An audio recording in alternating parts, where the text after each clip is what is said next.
I love you, Nero spicy people. Hi, it's been 9 minutes, almost 10. Please, I had technical difficulties. Thank you for being very patient with us. Thank you for the coterie for being very patient with us. Oh, don't do that. No, stop. Behave! Oh no. Um, anyway, we have learned that smacking the shit out of stuff works. So does asking Shall I people learn? for help. Do I get to learn the same trick? Do you want to smack the shit out of who? Me? I'm the only one within reach. Oh, why would we want to smack the shit out of you? No, not Jack. That's Oh, what your darling, was characters it are for. me? Anyway, so Always. Hey. We are doing something very fun this stream, starting off, where we open up questions on our Twitter. I refuse to call it X, it's Twitter. And when Elon Musk leaves, it will go back to being Twitter, I hope.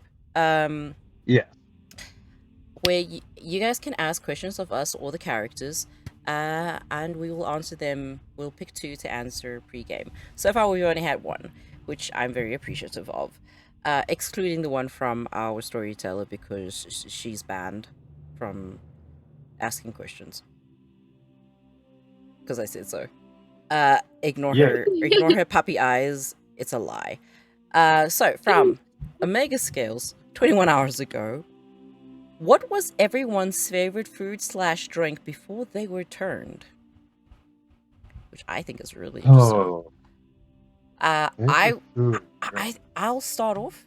Okay. She actually, her favorite drink was she's very classic in this case. She likes red wine, and she likes red steak. And the reason why she likes those was when she was alive, she never really got a chance to taste them, except for like one time before she got turned. So that's the reason why she really likes them, because she never got to enjoy it.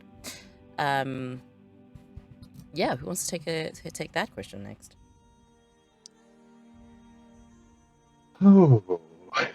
Should I toss the hot potato? Well, God's favorite food before they were turned was popcorn. Wait, whose? Still is. Whose favorite? God. God? God, yeah, Yeah. obviously, because God's a vampire. Like, duh. Yeah. Of course. Yeah! I'm being attacked by a Christmas beetle. They're gonna bite you. You're gonna get bitten for a Vampire the Masquerade game. Yeah. I love that the happy flute music just started up. Nicole, Uh-huh. what did you get bitten by the Christmas beetle? No, it tried to touch me. Ew, how dare audacity. What was Bjorn's favorite drink or food before Bjorn got turned? Mead. I just need to know about this big guy. Mead, and I think he loved a good meaty stew. Meat. That was his favorite. Just meat. Wow. That's amazing. And Gamogos cheese. I'm sorry, what cheese? Gamogos cheese, it's I'm probably saying it wrong, but it was a Swedish cheese, a Norse cheese, and it was a really gross, smelly, slightly moldy thing dipped in honey.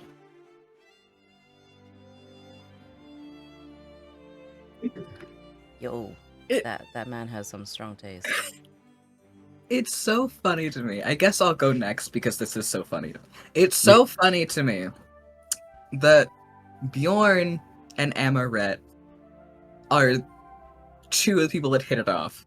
Because Amorette can't stand things like smelly cheeses. She wants nothing to do with them. She was all about, like, teas. So I think Irish breakfast was her favorite tea, so her favorite drink. And then as for, like, her favorite food, was probably... Ooh, it was an angel food cake, but it was specifically made with just angel food cake and canned pineapple with an Amish light whipped icing topped with coconut. Ooh. Ooh. That was her favorite food. So they could Okay, not be Have some? further on the opposite ends of the spectrum. They just can't have a meal together. They can still hang. Yeah. They'll each judge each other. Who's next? I'll go next. I would say Oliver's favorite drink was like a tall EPA in his mug, and then like his favorite food, it would have to be like waffles. Definitely waffles. Waffles. Yeah. What's wrong with waffles? No, That's I such just an Oliver it's- response. it's so wholesome, and I love that. Like Oliver having waffles before he beats the shit out of someone. I love it. It's just really amazing, and it makes me happy. Okay, K dice. You gotta Can have. I have that? Yeah. Yes, you can. You can. I love this man with all my heart. Let me love him. Oh Lord. He's married. I am married. Thank you. I don't care. I can still love him from afar or up close with my Oh thigh my- knife in his face. I don't know. We'll see how it goes. Yeah. Oh. Who's left? Lenore's favorite drink is mulled wine, Ooh. and Mulled. mulled wine, Not mold, mulled. mulled. MULLED, not mold. Oh, okay. I got you.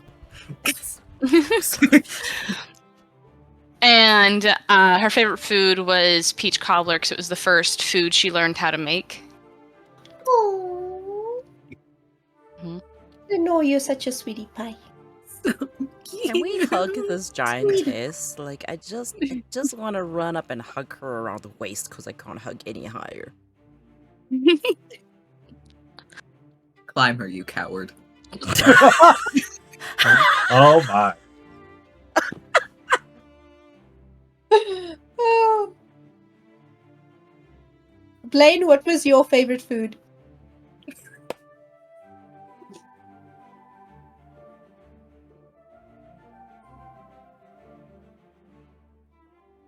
Can't hear ya.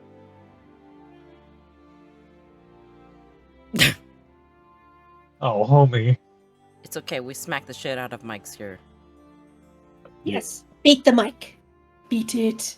Just Unless it's masochist. Unless it's a masochist. Then make it suffer by saying no. did Blaine just drop out of frame?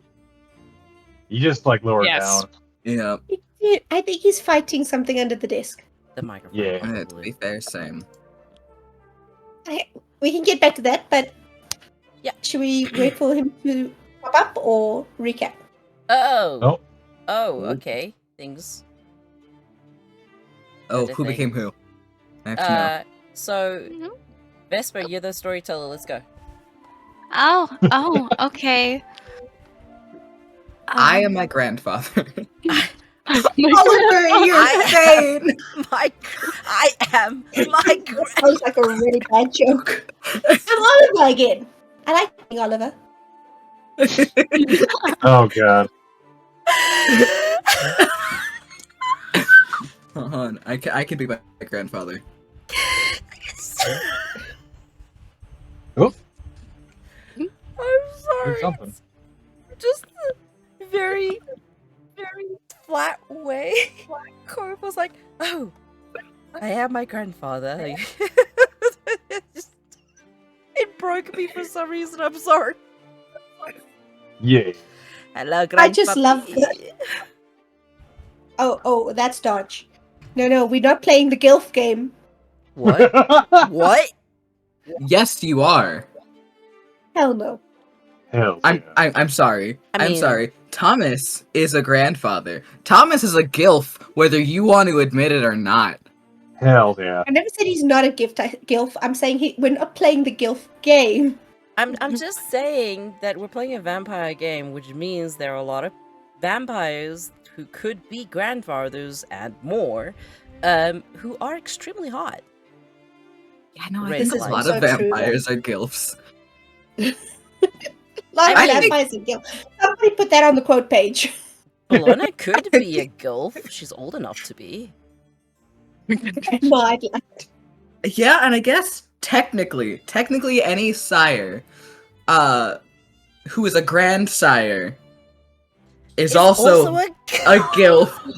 Ben is a guilt. Ben is a Ben- grandsire. Ben is a gilf. Welcome to the Neurospicy stream, where we cannot start a stream without shenanigans. Focusing. No. Okay. Because we are almost an hour late. if you wanted, do we want to do quick intros or are we jumping right in? Yes, real quick.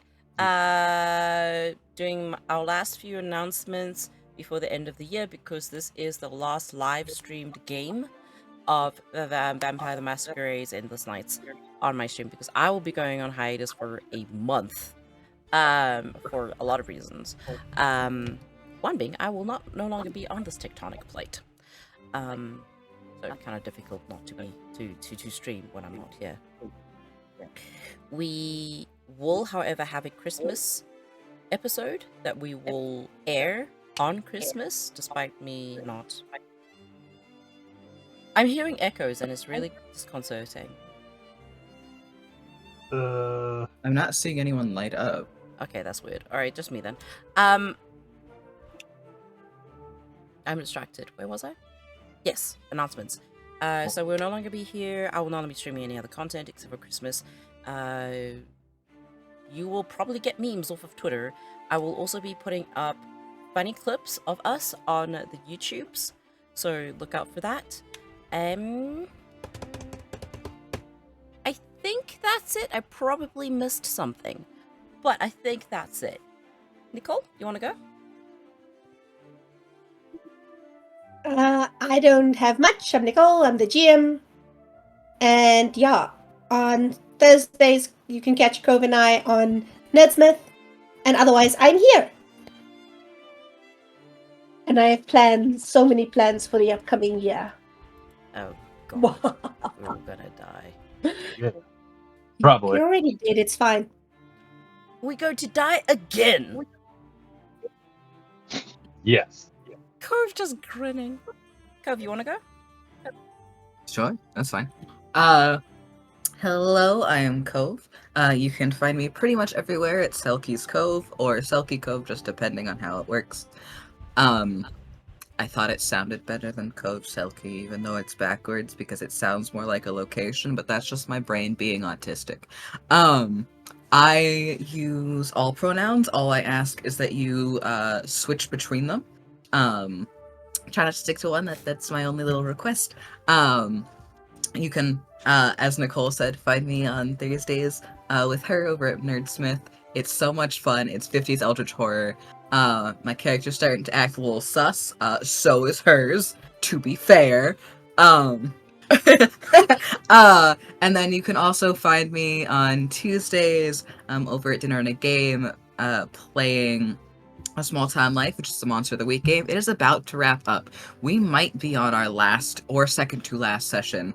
And after that, you'll actually be able to find me on Emerald Sanctums, which is their regular game that they're assimilating me into. And I get to play Macaulay, which I am really excited. I get to be a croc shifter, which is just my entire goal in life fulfilled in game form.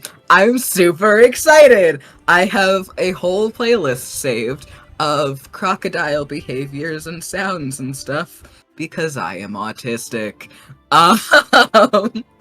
And then you're gonna be able to find me starting mid-January, every other Friday on Dinner and a Game, playing Cyberpunk Red, where I get to play one of my favorite characters I think I've ever created. I cannot say too awful much about them for so many reasons, but I am very, very excited. If you like jester attire, That is their entire look. So look forward to that. There's a secret project I'm actually working on with some people that's going to start gaining some traction at the end of July as well. So, keep your peepers peeled for that. And then the final thing of my long list of announcements, I'm so sorry, is throughout the entire month of December, every single day, which I have found is going to be very exhausting, I am doing one thing that I've either never done before, am bad at, or that looks extremely stupid but is fun. Yesterday I did some singing, which I will actually be posting that video later today. Today I am probably going to be learning a dance of some kind. So there you can join me on this weird thing I'm doing. I'm done. So much.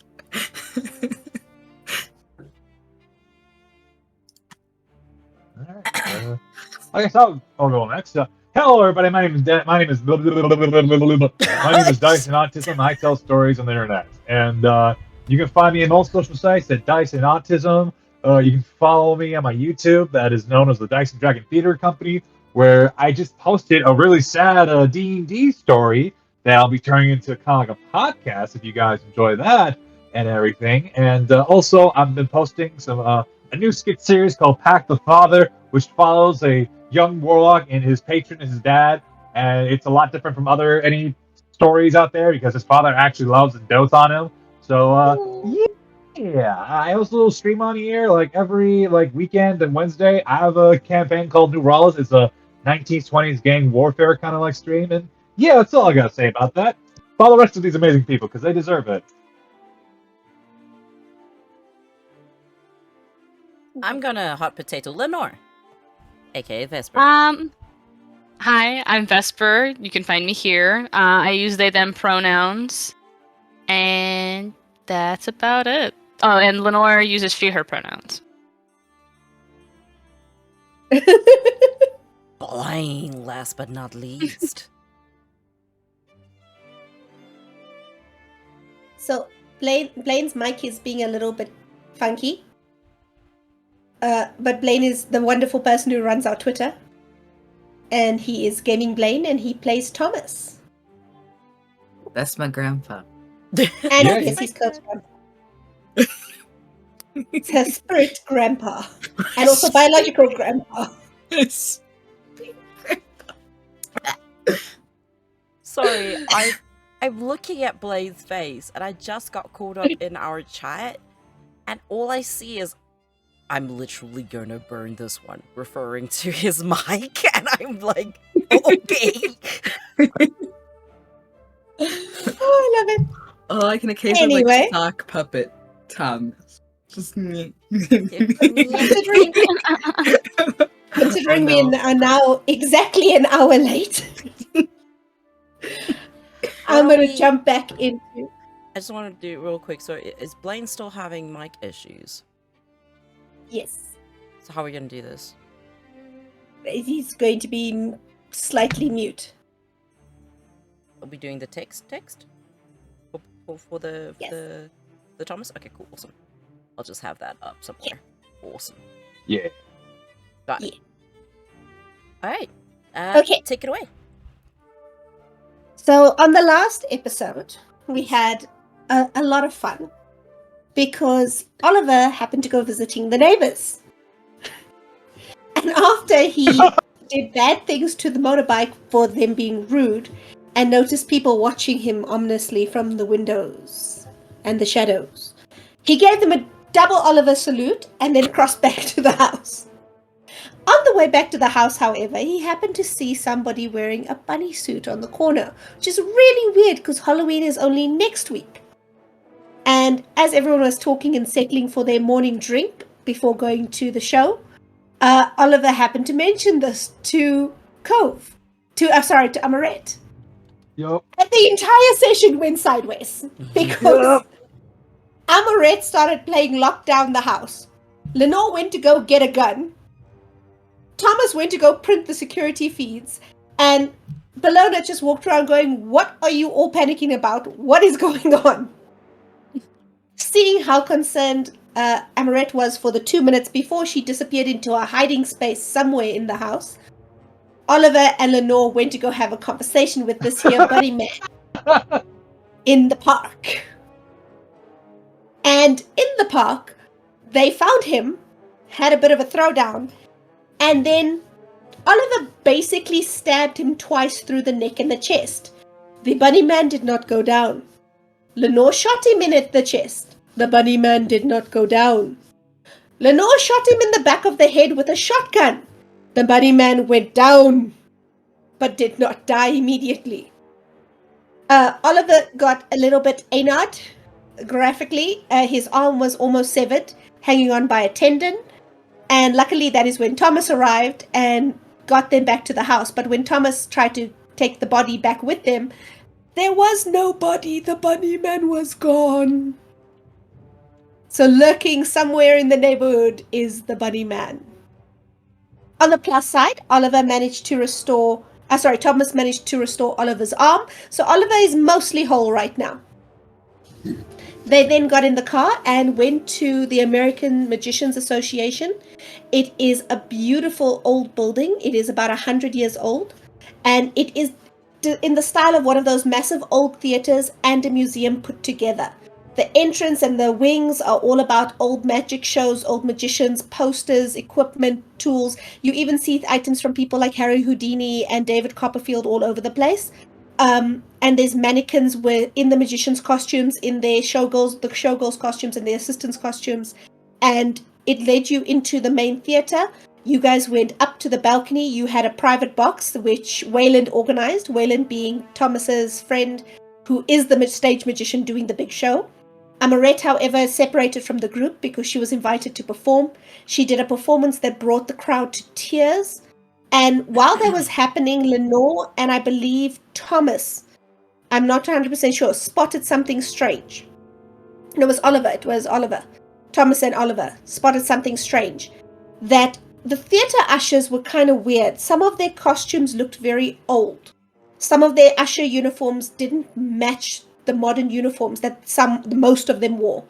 And as the show started, those ones in the older uniforms walked out and closed the doors, and the newer ones stayed inside with the audience. Then we had the beautiful dance from Amorette, and Amorette left the stage. And as she left the stage, she noticed that all the people, the bustling, the hustling, the equipment, the props, everything that makes a show happen, that anyone who's been in the theater knows, no matter what happens on stage and how beautiful it is, backstage is chaos at all times. There was silence, there were no people, nothing was there. There was the stage, there was the audience, and a completely quiet, still backstage that Amorette walked off onto. So, where we're going to pick up is you guys are sitting in your balcony seats, and after Amorette's dance, the lights dim. Philip, who's sitting at the back of the audience, stops going nuts. And in the audience, Oliver had noticed that there are two men in suits, looking very serious, paying more attention to the crowd than to the stage.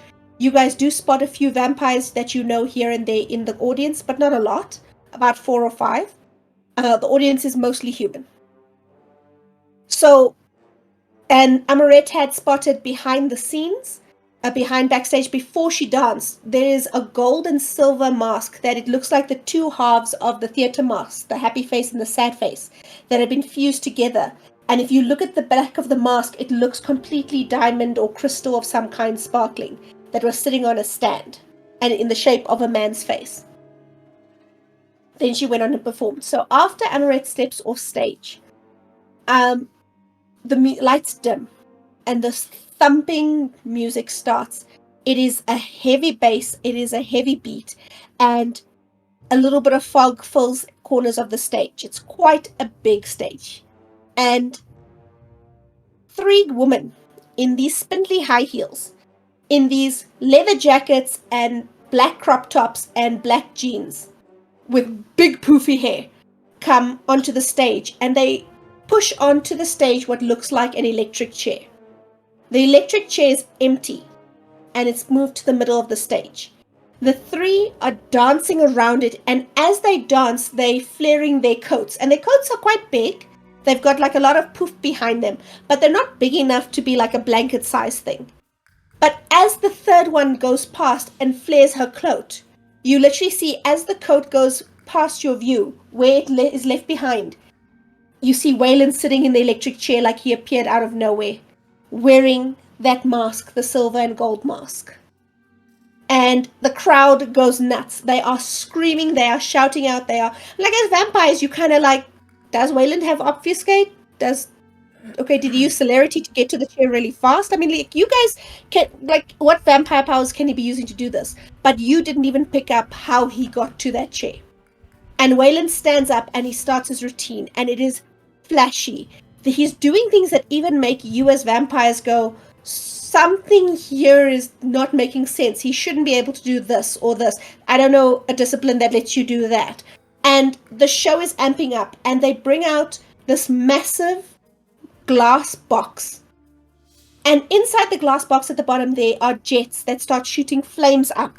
And it literally makes this whirlpool of flames inside of the glass box. And he goes to stand on the top platform. And he's standing there, and his assistants handcuff him behind his back. He gets chained up, and it becomes an escape artist routine. And just as he's about to drop in, I want you to roll me an awareness check, Amorette, and I want everyone else to roll me a perception check.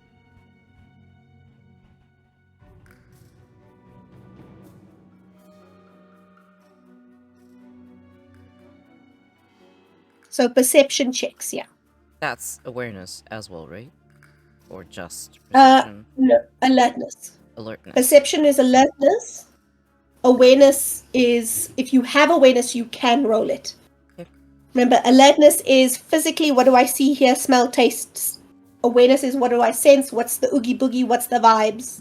It is a vibe check. So 5 dice. 2, 1, 3, 2, 6. Wow, you botched like bad. I know. I'm aware. It's my good skill. Four successes over here. Lenore got 1. Jack, what did you roll? I got 2 successes, 7 and an 8. Okay. I think Blaine was... It was nice knowing you guys. No! Say that! No! No! Oliver could not lose Amorette after the night he's had. Don't do this to me. Is it bad What like did that? Oliver roll? What did Oliver roll? Oh, 4. 4 successes? Yo. Nice. Okay, Yep, but the like, dices were lucky on me. guys, I don't know how to tell you this. Yep. All of us, excluding you, have backup characters. I had a backup character. Fuck, you're right. Oh no. I And did I'm not the tell one- people to prepare backups. We are prepared. Oh god. Okay, I know the risks. The That's consequences of so our, hurt. Oh no. Oh god. the consequences of our actions. We're ready for it, bro. okay.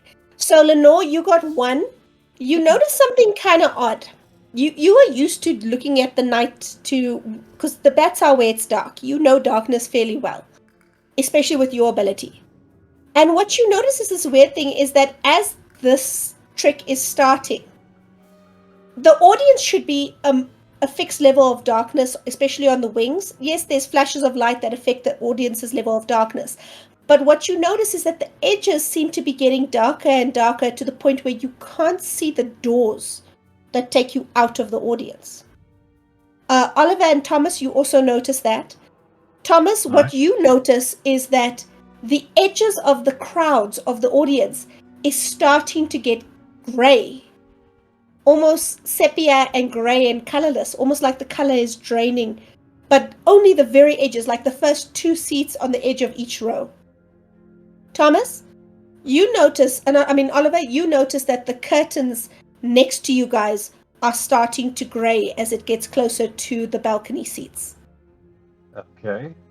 It's about 4 or 5 meters away, but very slowly, that graying out and fading is spreading. All right, guys. And now, Oh, go while ahead. you think about that, Huh? Amorette, you step out and you can hear Wayland's performance. You turn and you can see them. You can see this act happening on stage. But what you notice was interesting is when the assistants step off stage to get something or to fetch a piece of equipment, you can't see anyone hand it to them. And they looked a little bit dazed and before they go back on stage. And when they go on stage, they're lively and they're in character. But you don't know what else is happening. And because you are watching this and you're feeling so uneasy, you take a step back and another step back, and then something bumps you from the back and you stumble and you feel yourself falling, and you fall through a hatch in the floor that goes to under the theater.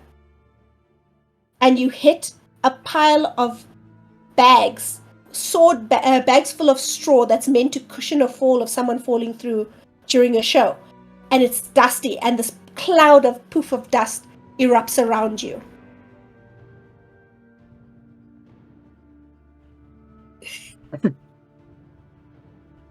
Stand up, take a look around. Is there anything down here?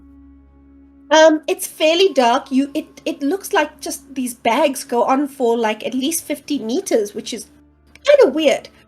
That's not a normal size for this. And when you look up to see the hatch you fell through, it's about 40 to 50 meters above you.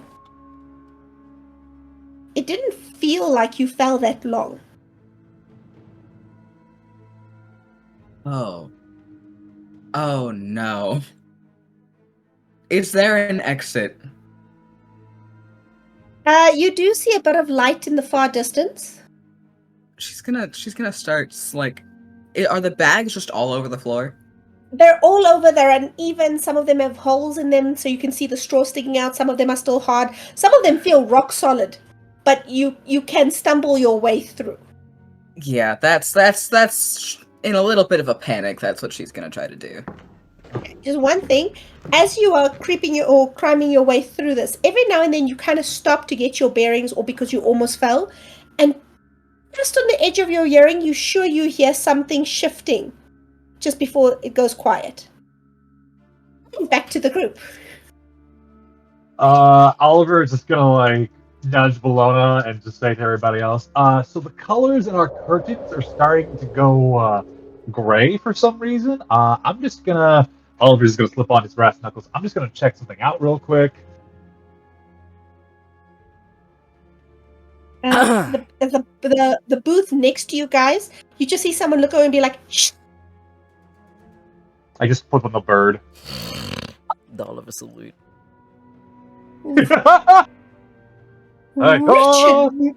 Wretched man. And you notice the woman clutching her pearls has a very like old updo, and her clothes are very stiff. She's got her collar is all the way up to her neck. It's got a frill on the end. Like, it's very Amorette style, but it's like Amorette plus 20 years.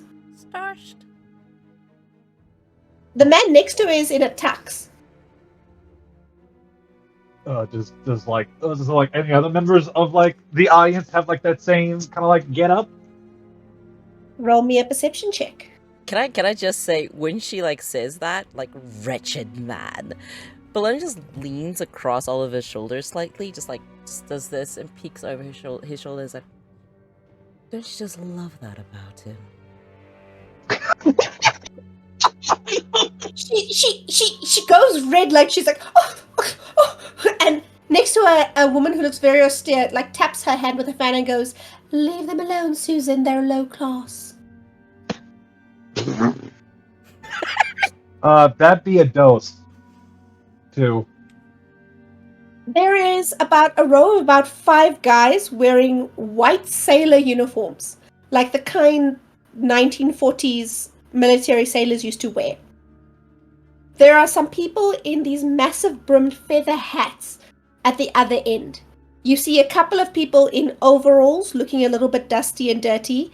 You see a whole mess of people dressed up as if they are going to the opera, tuxes, ball gowns, corsets. You see a woman in what looks like a flapper dress. And a guy who looks next to her that looks like they're wearing a zoot suit. But these people are in between people who are dressed in modern clothes. It's like every seat that happened to be empty because you looked down when Philip arrived has people in it now. But you could swear there's more people than there were when the lights went down. Okay, guys, something else up. Everyone's starting to wear like really old clothing, and they weren't wearing old clothing to begin with. And something. This feels like some magic-y kindred bullshit. On the stage, there's a drum beat. Drumbeat. And when you look up, the music blares and that bass comes, and everything is choreographed in a magic show.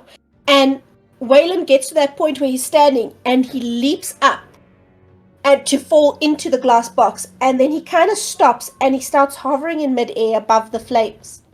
And for a second he looks panicked, and as the moment he would have gone into the box, you see stepping out from the front of the glass box, there is no hole, but a man emerges and he looks grayed out for a moment. Then he gets sepia colors, and then he gets like Technicolor from the 90s TVs, and then he looks like he's full color, and he steps to the edge of the stage, opens his hand and goes, "Ah, my audience, you have arrived." And he is wearing a top hat, he is wearing an old-fashioned magician's tux, and he's holding a cane with these white shoes. And what you notice is he's wearing the black and the gold and silver mask on his face. And then that's when you realize the reason you noticed Waylon looked weird, the mask wasn't on his face anymore.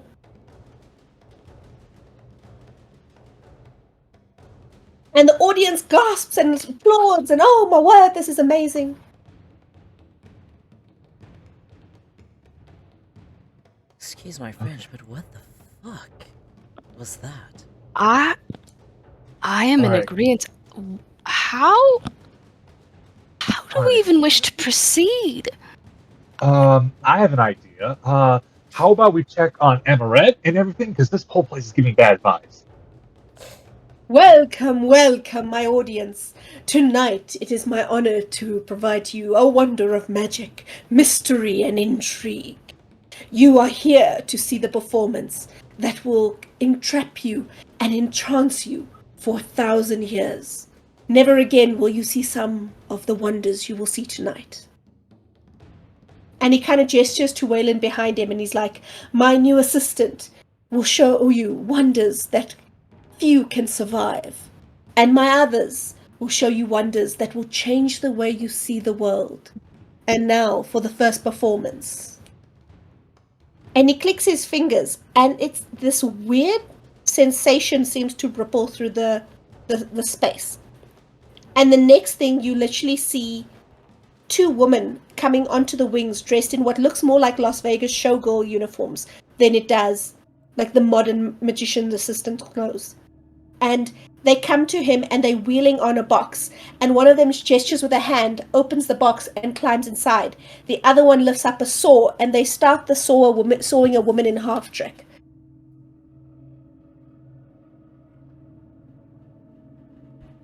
Like, is it a trick? Or is it? Well, a magician Right. never reveals his secrets. Oh, come on! Perception checks. God, If you know anything about magic, that can help. do I? Occult will help. Please, come on. Okay. You can add occult dice if you have. All right, let's see. Do I do have? not. I think I do. I do. Yay! Touch. Okay, and then. All right. The difficulty level is 7. 7? 4 successes, one which is a 10. Ooh, nice. Wow. I only got a 2 over here. So, those who have occult especially know, everybody knows how you do the trick. One of the women is already in the box. She's very squashed up. The other one gets in, pretends to lie down, but she's lying squashed up. And when you separate them, it's actually two separate women, and they kick their legs and do the thing. There is no blood. The saw he uses blocks off line of sight of what's inside the box. These women are okay. This is the same old woman and saw trick. But the way the audience is reacting is they are gasping. They are in shock, like they have just seen someone get cut in half and come to life. Some members of the audience seem to be like confused and looking around. The ushers, some of them are in a daze, some seem to be trying to open the doors, but they can't quite get them open. The two men in the dark suits, if you look at them, seem to be watching the stage now, but they both seem unhappy. They're not gasping, they're not applauding.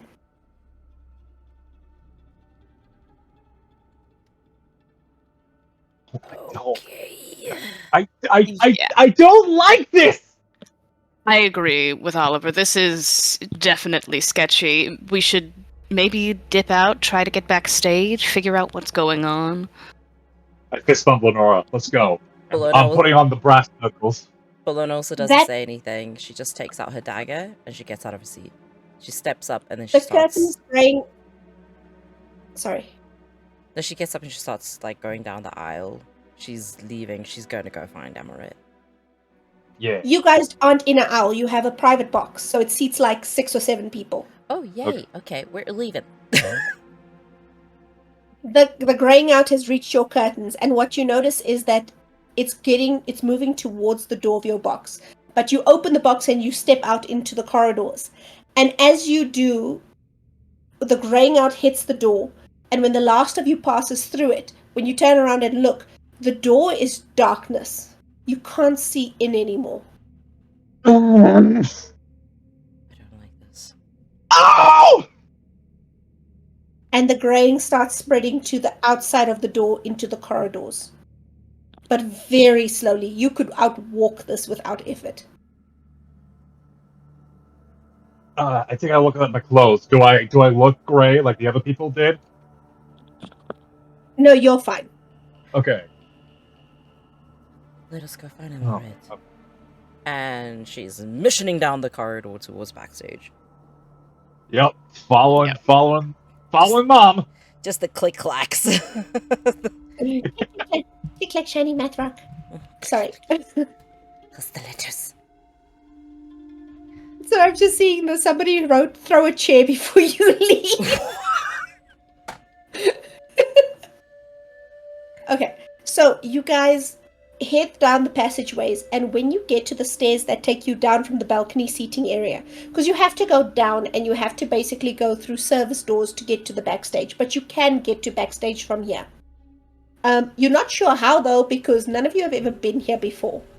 But you hit the stairs, and when you head down, you go back towards the museum area, the entrance area, and those massive glass windows that behind them had the displays, the mannequins in the costumes, the mannequins in the hats and the outfits, and the magician's tools, all of those boxes are empty.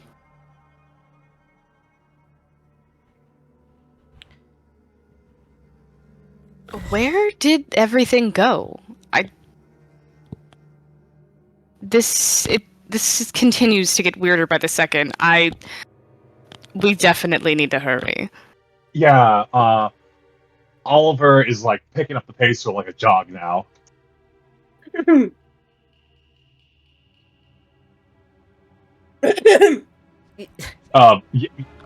coughing? Who's Hello? coughing? You turn around, and standing to the side, there is what looks like an older gentleman. He's got some grey streaks in his hair. He's wearing a red usher's uniform with the button-up and gold buttons, and he's got a little box hat on his head. And he's like, "The show has started. You should return to your seats." It fails to keep our interest. Good day. And Good day. Continues. You look at this guy and you're like, it fails to take our interest. And as you turn to keep walking, there is another man in front of you. He looks identical. Oh. And he looks at you and he's like, "The show has started. We strongly advise you to take your seats." or what exactly? How one comports themselves in a theatre matters. We strongly advise you to take your seats. See, this just sounds like elitism to me.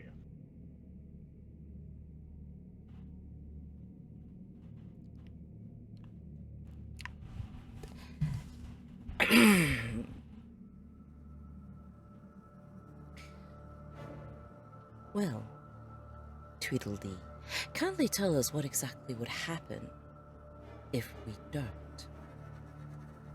The show has started. We strongly advise you to take your seats. Do you require an escort? No, because we shan't Okay. be returning to our seats. And she's going to try and go past him. As you try and go past him, it's almost like there's multiple voices, about 3 voices now. They step in front of you again, or the one nearest steps in front of you. And now it's 3 voices, and if you notice, there's another one that has stepped out from the concession stands. The show has started. You are required to return to your seats. Okay. Bologna is going to look at these 3 and then look back at Oliver and just be like, would you be so kind? Can do. Hey, buddy, what does a 5-finger say to the face? The show has started. Roll me a melee attack, a brawl attack. Alright. I love Oliver so much. Don't you be fucking around.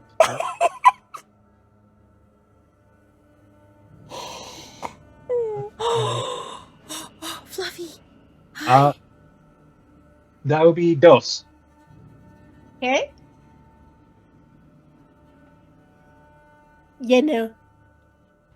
So you slap him. Okay. Do you put potence behind your slap?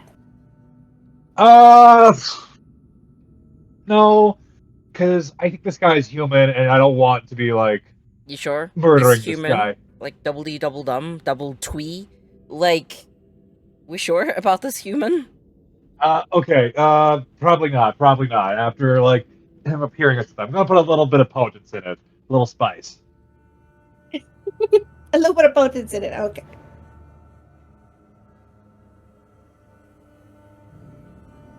So, you put a little bit of potence, a little bit of spice into this bitch slap.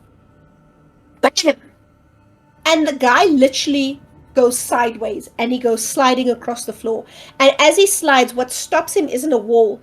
It's a series of about 6 pairs of legs. Standing so close together. And as one voice, all of the 8 of them, except the one on the floor, looks at you and goes, "The show has started. We will escort you to your seats." What? What? Oh, fuck! Do we want to try running immediately? Yeah. Make tracks. Yeah. How many of us do have celerity? No, I will just try my best. I think Thomas does. And So Amorette. Thomas steps forward and Thomas starts handing weapons to you guys. Mm. So he brought his bag of tricks and he's literally like, every goddamn night. He's very unimpressed. This Okay. man- So for our viewers, please pay attention to Thomas's face for his expressions and his body languages. He's having a slight issue with the mic, so basically we're speaking on his behalf to let you know what he says. I want you all to know something, because I have a feeling this is a very Thomas thought. This man has not known peace.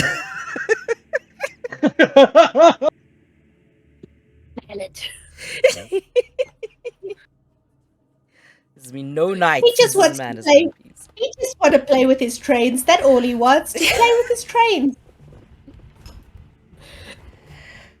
Oh man. But so you slap him, and all eight of them are like, "The show has started. We will escort you to your seats." No. All right. What? Oh fuck. Do we fight or do we run? Run! Run. There's so Okay. many of them. I pick up Vesper and I activate celerity and I just book it through. Okay. Bologna reaches over to Thomas. I guess we, and then just hops into his arms. Oh my. I told ship it. You are a lot of creepy tweedledee-dums right now. You don't oh my.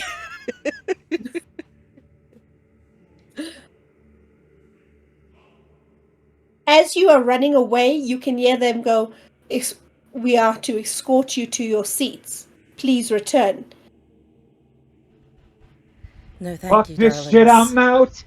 I don't like this. This is. Okay, I love the fuck where this are shit, you guys- I'm out. Wild Dice is off screen. My cat was like meowing at me, so I was just like wondering, like, what do you want? And then she just ran away from me. I was like, fucking hell. So Thomas can carry Bologna easily, and zoom zoom by. He celerities as well. So our Abruzia and our Toreador use celerity to GTFO. But where are you going? To backstage, Yeah. hopefully. I think Which all way the is plan was backstage? Don't you do that to me! we know where the stage is. We saw it, so it must be like going around the audience chambers towards where the backstage should be. If the backstage is still backstage, that is where we are going. Okay. I mean, we So saw you guys head to the. we saw Amorette go in the direction of backstage, right? Oh, I forgot about that. Yeah, you're right. You did. So you follow in the direction it went. With the celerity, you manage to avoid the ushers, and you get to two double steel doors, and they're kind of tucked away, in the corner at the far end of one of the corridors. You can get through the doors. They're just swing doors. They're not locked. They're not like coded or anything. And as you step through, that lush red curtains and the beautiful gold and red carpet and the massive candelabra lights that made everything bright and warm and lush are gone. You step out and you step into this almost labyrinthian set of corridors. Every corridor leads to another corridor, turns off doors, storage rooms, and it's dark. It's actually surprising how dark it is. The light bulbs don't seem to be as powerful back here. What are you gonna do?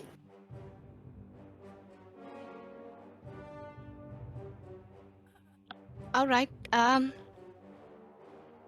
Anybody ever been in a backstage before? Which way is the? Oliver, you have lungs. Kindly yell for our friend. Okay, alright. Alright. Where are you? Scooby-Doo! Amorette, roll alertness check for me, perception alertness. Please hear it. Please hear it. Please. We're begging.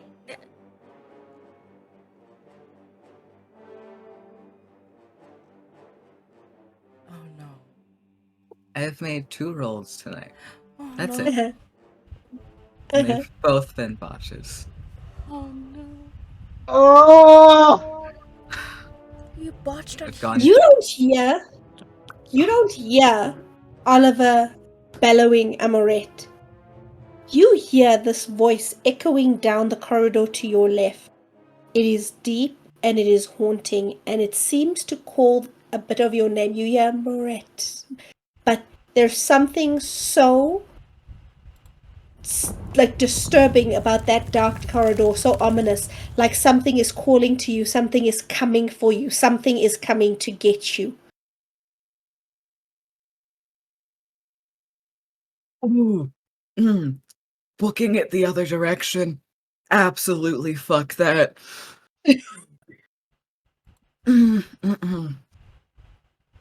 So you head off to the other direction. Yeah. Okay. Storyteller Blaine would like to use all specs to sniff out Amorette's perfume. Dope. If it was that bad, she's using like celerity to not be anywhere It near was that. that bad. You saw the bunny man earlier this evening. I want to remind you of that. Yeah, You no, are she's already on edge. dipping. Yeah. So you do pick up that if you go down this set of passageways, something this way smells familiar. You have that scent down these passages. So you guys walk for a little bit, and following. Thomas just takes off down a set of passages. Yes. Yes. No, I was about to say, Blaine rolled Because he's two using 10s objects. and a 9. This man don't fuck around when it Hell comes to yeah! his grandchild. Like, I'm a find my Hell grandbaby. yeah! So Thomas doesn't even wait. Thomas is like, this way. And you see him sniffing. His eyes are glowing slightly, so he's using a discipline, and you hear him sniffing. And he leads you to a passage where there's a door to the side. It's not that far away from the main doors. It's like a 2-3 minute walk. But you feel like you walked longer than that 2-3 minutes. You feel like you've walked longer than than the time tells you should have walked. And in that doorway, there is a massive pile of brown canvas bags filled with straw. And the smell of her is so strong here, especially near one patch of the brown canvas bags. But you don't see Amorette.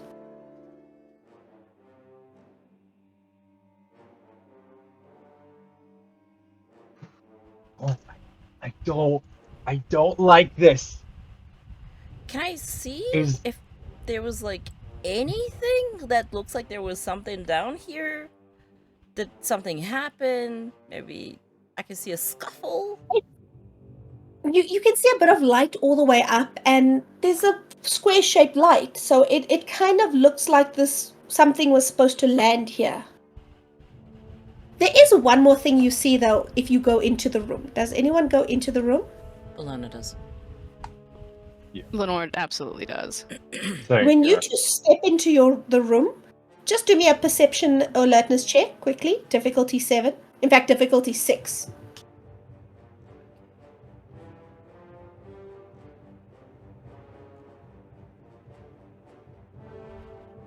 Uh, 3 successes. Also 3 Lenore? successes.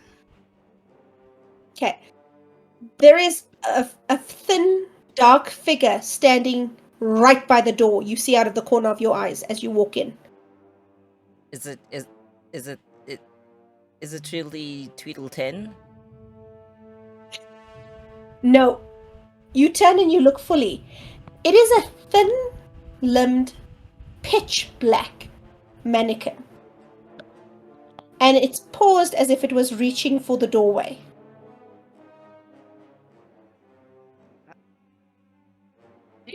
Do mannequins normally... Whatever this is, I don't like this. I break one of the mannequins. I'm not playing the fuck around here. Did you break the mannequin? Look, okay? Have you guys not seen any horror media where it's like, oh, dark secret place with magic going on, mannequins come alive and just Oliver. get you? No. Oliver, What? we've covered Yeah. this. My life is a horror Mhm. show. I don't need to watch horror media. Yeah, but there's some fun horror media out there. Maybe we could have like a whole movie night with the gang and everything. We could watch like the Evil Dead trilogy. That's a fun movie. Oliver? Yeah. No.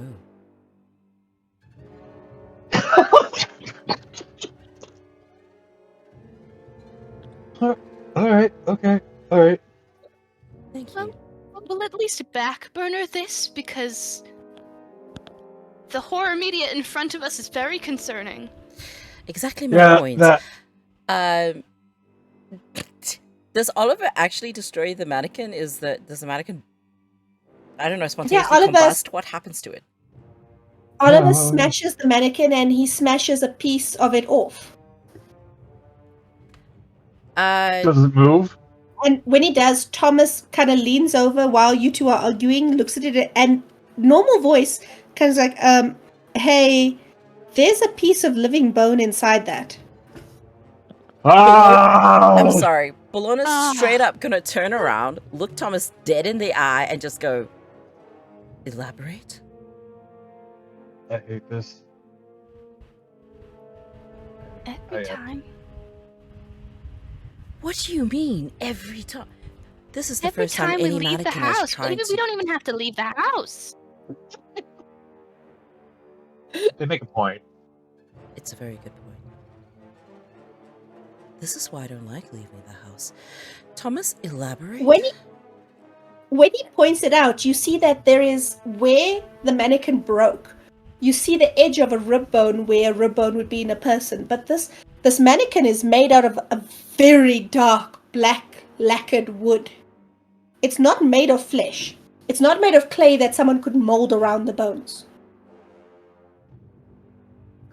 Thomas goes, the arm you smashed, that's not the standard plastic a mannequin has. It's got a skeleton. What exactly does don't- that mean? Does someone create this? And how do we stop this? Have we already stopped it? Do we need to set on fire? Do a ritual? Pray for its master to not try closed doors on us? That's not helpful, Thomas.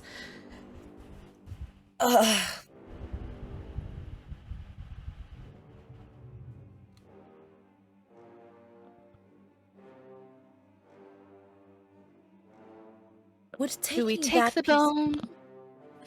My question, exactly. Should we take the bone with us, or would that be a bad idea? Why would we Do we take the destroy bone? it? To prevent it being put into another mannequin to follow us, Oliver. Thomas, If that's Oh. even Thomas a also thing. collects bones.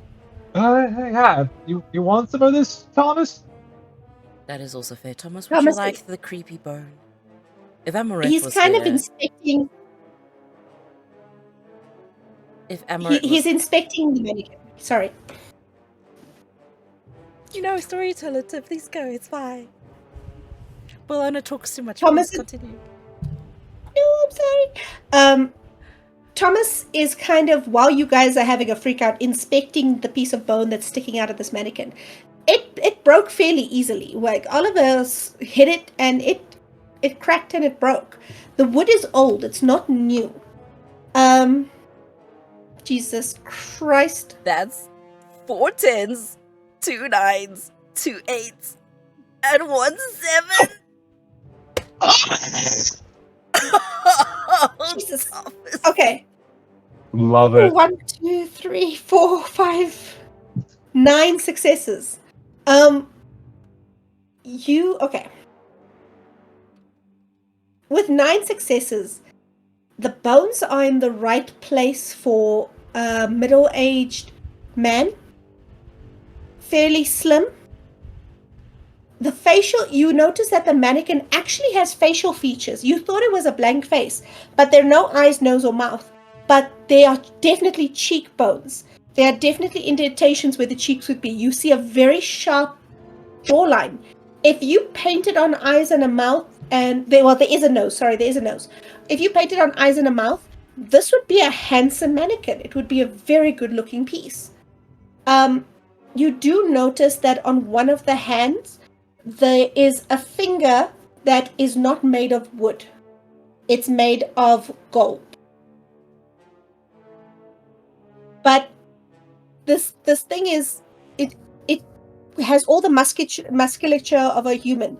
It has all the markings of a normal human. The bones are in the right place. This is like savant level of artistry if somebody made this. But you cannot for the life of you figure out how they would have put the wood onto the bone, because it's not like it's fitted around the bone. It is hard to pull the wood off the bone because it's like it's growing and attached to it.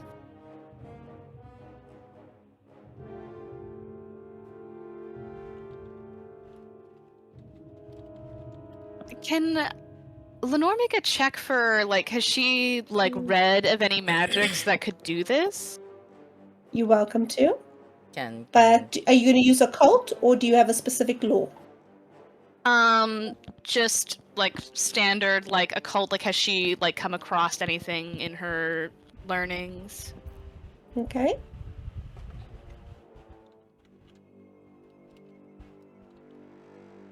Can Bologna do the same? Yeah. Great. It's only one success. Oh. Do we add anything to occult, like intelligence, or just? Intelligence. Occult plus intelligence. Oh, good. Oh.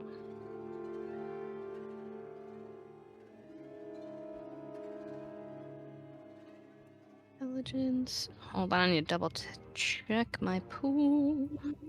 And what's is difficulty level 7? Yes. That is 4 successes and 1 10. Okay, so with normal occult, remember, occult isn't actually world of darkness supernatural knowledge. Occult is generally like the kind of occult information we could find in the real world. You need a law to be more specific. There are stories throughout history and different cultures of people turning people to different things. Midas turned people to gold. Pygmalion carved a statue so beautiful he fell in love with it, and the gods turned it alive. Plenty of stories of nymphs turning into trees. So people turning into other substances is a fairly common thing. I did not include my intelligence in that original roll. Oh! And my 4 dice from my intelligence gave me 3 10s that I re-rolled and got an 8 from one of those 10s. So what's your total? Total, oh goodness gracious. 6? I think that's 4 successes altogether? Hey. Just the 1 plus... No, Yeah, that's that- 5. Because That's your... Yeah. Because there's an 8 that came from one of the rerolls. You have never heard of a thaumaturgy spell that does this. You have never heard of a commonly known ritual that can do this. This does not seem like vampire magic. You have heard of mages that can do things like this. You have heard of stories of certain changelings that can do things like this in the Fae. But you have never heard of exactly something like this. But it's definitely not vampire. This is definitely not the work of any kindred. This is definitely high level magic that I've never seen. And I think we really need to find Amorette. Don't say that twice. So, Go Thomas did, with, his inspection, did tell us about what he found. So, everything from that wood should not be growing out of the bones like this, to the gold, I'm going to assume pinky, one of the fingers, to everything. So that like Thomas did share that with us. Okay, so you guys hustle out the door. You heading for the other end of the corridor to find Amorette. Thomas is still smelling. He can smell her perfume and he's following the scent. Does anyone look back when you leave? I do, because I don't trust that mannequin thing that we are just going to leave in a pile. I'm not going to make you roll because you say you specifically don't trust the mannequin. Yes. Its head, when it landed, it landed like normally, and its head didn't move. When you turn back to look at it, its head is now facing towards where you guys walked out. Just gotta be like, Lenore, be a dear, shoot that skull. Oh, all right. Pulls her rifle out of the thing. Just shoots it. I fucking love you, Lenore. I'm No ready to do question. an alertness roll, please. No question, just... All right. You shoot it in the head shatters into splinters. Actually, wait, All right. before we go, could I say that I tried to take the gold finger with me? You're welcome to. Oh, okay. I take my ornate dagger and I cut it off and I take it with me. You have to hack and saw. It's growing out of the. It seems to be attached to the wood, so you can't just pull it off. You've got to literally break it off or cut it off. I will do that. Okay, you have a gold finger. I want to know more about this thing. I'm gonna take this thing with me. Too many things I Okay. don't know about. Okay. I have a feeling Should I'm going to we- regret this, but anyway, it's fine. Should we set it on fire as well, or should we move on? Do you have something that could set it on fire? Although should You we set? guys- you Should guys, we? uh, I don't think we should set. I'm I don't like. I don't don't like common think we sense should GM set- is coming in here. I don't think we should set Just- something on fire in a building full of vampires, though. As much as I would like to. Jack, you and I are synced today for some reason. But I'm just going to throw in, because you all do have the common sense merit. You are in a wooden theater, underground, with Yeah, a probably fully a packed good idea. audience, with curtains and all sorts of things. There have been massive disasters where theaters caught fire backstage or under the stage. Also, Rotchek is a thing. Also, apparently Thomas just interrupts Bologna and just takes it off with his claw. So Thomas kind of, when you're trying to fiddle with this figure to get it off, Thomas looks at you, leans over, pulls off his glove, and as he extends his hand, one of his fingers elongates into claws and nicks the wood and literally slices through it like butter before detaching the finger for you. Gonna take out the finger, look him in the eye, and goes, "Thank you, dear. We're still going to talk, though. And then let's go find Amorette." Just Amorette, what did you roll for your perception with that facial expression? oh no, Nicole, I have rolled 4 things in total. no. Every single one has been a botch. 1, 6, 1, 1, 3. Okay, I'm gonna Is get what you I new just dice. rolled. Can we? Just gonna get you new dice. Can we Homie. get Cove more dice? I would like to get Cove dice, please. I have Always rolled using online dice. 4. I even switched up the program.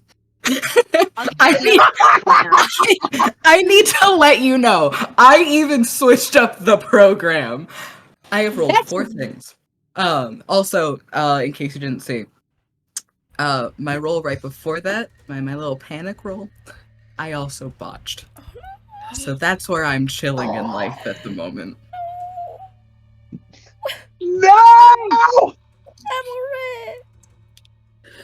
I haven't So- had a single success. Just as you start calming down, you have been running for the past 4 or 5 minutes, and you calm down enough to slow down. You are in a corridor, and you turned a corner and saw this figure.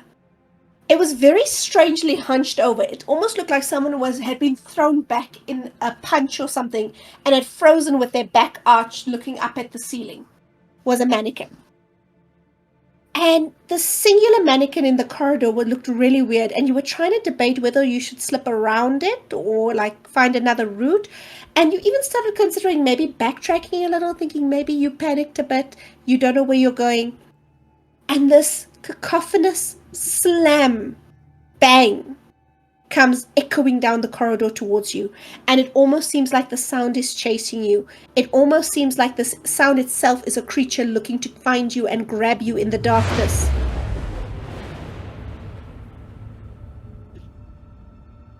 She is booking it at all caution to the wind. This is an animal being hunted. Levels of panic and fear at the moment, and she is celerity like full 9. She's gone. There are 3 ways you can go. There's left, there's right, and then there's directly past the mannequin in the middle of the corridor. So given the level of panic, I don't think she's going to be making a logical decision about this. So, Should I roll? Up to you. Just. Alright. I'm just. Gonna There is a doorway with light coming out of it on your left. There is a doorway with darkness on your right. And there is the path straight ahead down the corridor, but you'd have to get past the mannequin. I'm gonna roll a d3. Because I'm online and I get to do that. Yeah. Hey, we could roll a d3. It's just a d6 divided by 2. That's true. Okay, that's a 3. So Okay. if it's left to right, 1, 2, 3, that is the one on the right. Full right. That would be the room with no light, the dark room. Oh joy! Great. So Amorette, believing she might find a place to hide, rushes into the dark room. As you rush in, though, there's something strange about your feet. What's You are happening to still- my feet?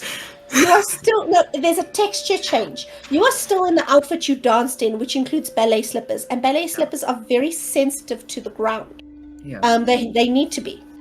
You turn the corner and go in to this dark doorway, and it's after a step or two you feel like your feet are on wood. You look down, and you see wooden ground beneath you, and when you look up again, there is a spotlight shining down on you. Sorry, 1 second. He's here with me. Sorry, guys. Give me a second. You're gonna leave us there? You're gonna what?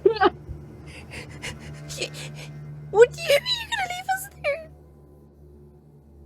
I am so stressed, and I'm not even Amorette. Sorry, animal thing happened. That's fair. Is then the I dropped animal the mic. okay? It's fine. We just can't find Nuada. He's probably hiding in Bronwyn's room. That's fair. Okay. You look up, and a spotlight comes on in your face. And it blinds you for a moment. And as the spotlight fades, you see in front of you a stage. And on the stage, there is the same figure that was stepped out of the glass box. Only now the spotlight is not as bright as the one you know. The audience is there, but it's hard to see them past this bright light and what you're experiencing. And he gestures to you and goes, "My assistant has arrived. Step forward, young lady."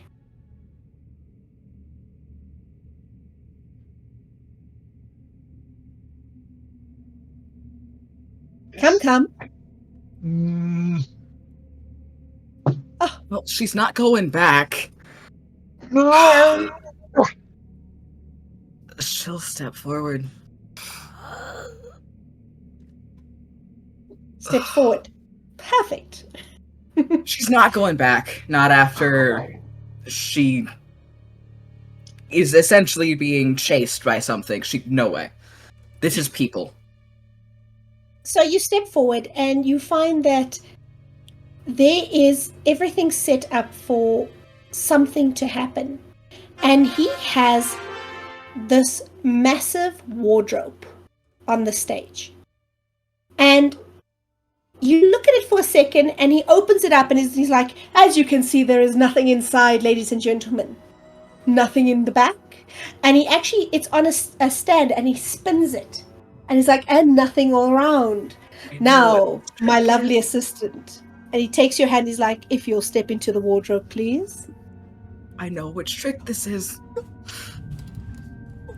But I have to remember, Amorette doesn't know anything's wrong. And she's a performer.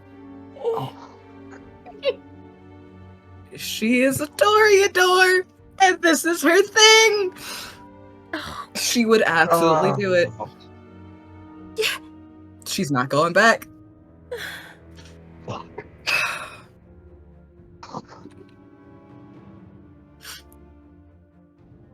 Me knows this is a horrendous idea. No, I'll even just give it.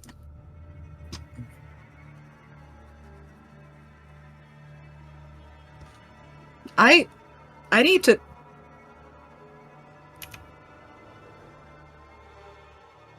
So are you taking his hand? Yeah, because I rolled one dice just to see. God fucking Oh my god. So yeah, dang it! yes, I have used 3 different dice rolling programs. I hate this. I absolutely hate this. Do you want to try roll Stop in my changing. server from now on? Like this, that's wow. Stop changing programs. You're using up the botches, then you're staying going to a new one. Fine. You know what? Fine. I'll just go to the original one again. But I'm here now. How sure You are step you? into the wardrobe. I was gonna say, how sure are you that the first one is just not gonna just restart on the botches? They never closed it. Okay. So I'm not sure. But He takes your hand in his and he kind of puts you in front and spins you to the audience. And he spins you back and he flourishes and he spins you again. And then he helps you into the wardrobe and he gestures to you there in the solid wooden wardrobe. oh no. Oh no. No. Amorette, no. And closes the first door. Oh no. Oh no. And then closes the second door. Please don't watch it again. Please don't watch it You again. are in pitch darkness in a very small space. You can hear almost nothing from outside. You sort of hear a murmur. It sounds like those Charlie Brown adult voices. One side of the box seems to shift closer to you. Then after a minute, the other side shifts closer to you. And then the back of the box shifts closer to you. And that small space you were in just halved.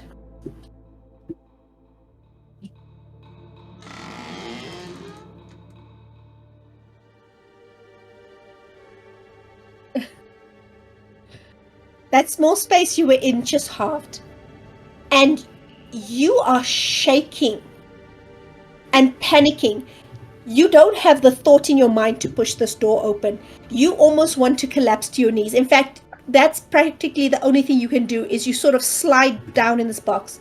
And that combined with your height is what prevents the blade from cutting through you as a sword is shoved through the side of the wardrobe. Excuse the fuck out of me. I know. Another sword is shoved into the wardrobe. Another sword is shoved into the wardrobe. And there is a lattice of blades that is starting to interlock and interlace where a person would be standing. I need you to roll for me.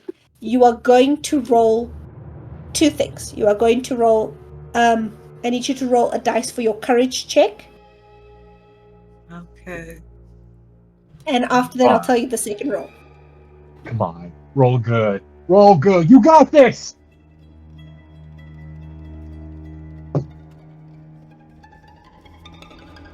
Come on. I only have 3 dice for this. Oh no. Come on. Believe in me that believes in you. No, don't make that face! So No! 10, hold on, 10, 1, 7. I rerolled the 10 and I got a 1. But that's still 1 success, and you only need 1 success. 10, Oh! 1, No. 10, 1, 10, 7, 1, 7, 1. That's not a botch. No, it's not a botch, but it is not a success. That is no successes, but it's not a Yeah. botch. It is not a botch. It is not a botch. It's my first not a bad botch. as it should be. We'll take that. We'll take that. I will take Oh a my God. small upgrade. Watch it when you go into the negatives, okay? Yeah, no, I will take my small non-botch upgrade. So you don't have the ability to do anything, but you are also not in a mindless panic. What you Good. are able to realize is that the fact that you collapsed down, You are short, you are pressing against a corner. It is very hard to stab things through a corner. That is probably your safest spot right now to be. Okay. Or like, And we're jumping back to everyone else while she's getting impaled. Oh my god. why? Can't do that! After a couple of minutes, you get to a point in the corridor where you see a mannequin standing in that position, almost being thrown back in the middle of the corridor.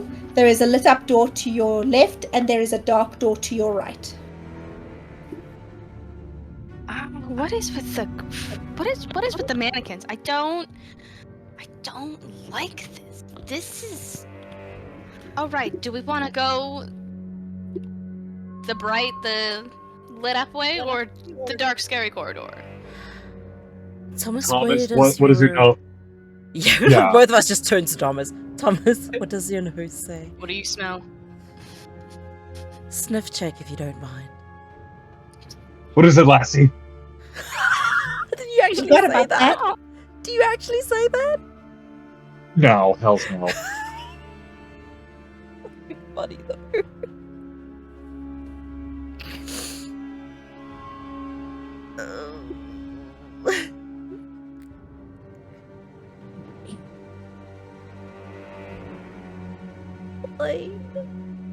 Is Blaine rolling? Oh, topping. Okay, cool. This is fine. We're fine. It's fine. We're fine. It's all gonna work out. It's all Yes. gonna work out. Yes, it's great. It's 1, 10, 2, 8, and a 1. Thomas knows that the smell is going towards the dark doorway. There is something though. That brightly lit doorway. Thomas, you smell people that way. One of those smells is very familiar to you. You can't remember what it is, but there's a familiar smell, and it's one of those smells that like gives you that memory gut kick in the solar plexus kind of vibe. But Amorette's smell is going to the dark door to the right.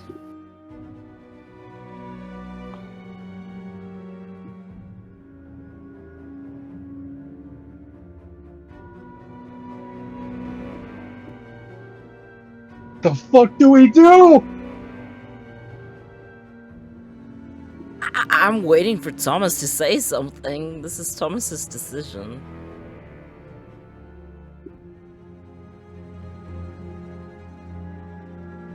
Okay? So Thomas takes off for the dark doorway. Following Thomas. Following Thomas. You guys head through the dark doorway and you feel that the floor under your feet turns to carpet. And when you look up, you are standing between audience members, but they're not reacting to any of you. They are fixated on the stage. They don't seem to even know you're beside them. And you are watching the stage. The curtains look more aged. There's now gold fringe on the red curtains that there wasn't before. And there is a wardrobe in the middle of the stage, and the magician waves his hand out and he's like, unfortunately this is not for audience participation. We are in the middle of our great mystery. And now, ladies and gentlemen, one more. And he stabs a sword into the wardrobe on the stage. Oliver just kind of looks over to Thomas. Is Amorette in there? There's too many people here. You won't be able to sniff her out in a crowd like this. There's like 200 people here. Bologna is Fuck. looking through the people, looking stage, then looks at Oliver and goes, Go for it. yell, my friend. Okay, all right. Oliver's gonna take a 3-point stance and just like celerity right towards like the box. Well, not towards the box, towards the magician, dude. I'd like to point out that there are 200 humans in this audience. If you use celerity, you are breaking the masquerade. God fucking.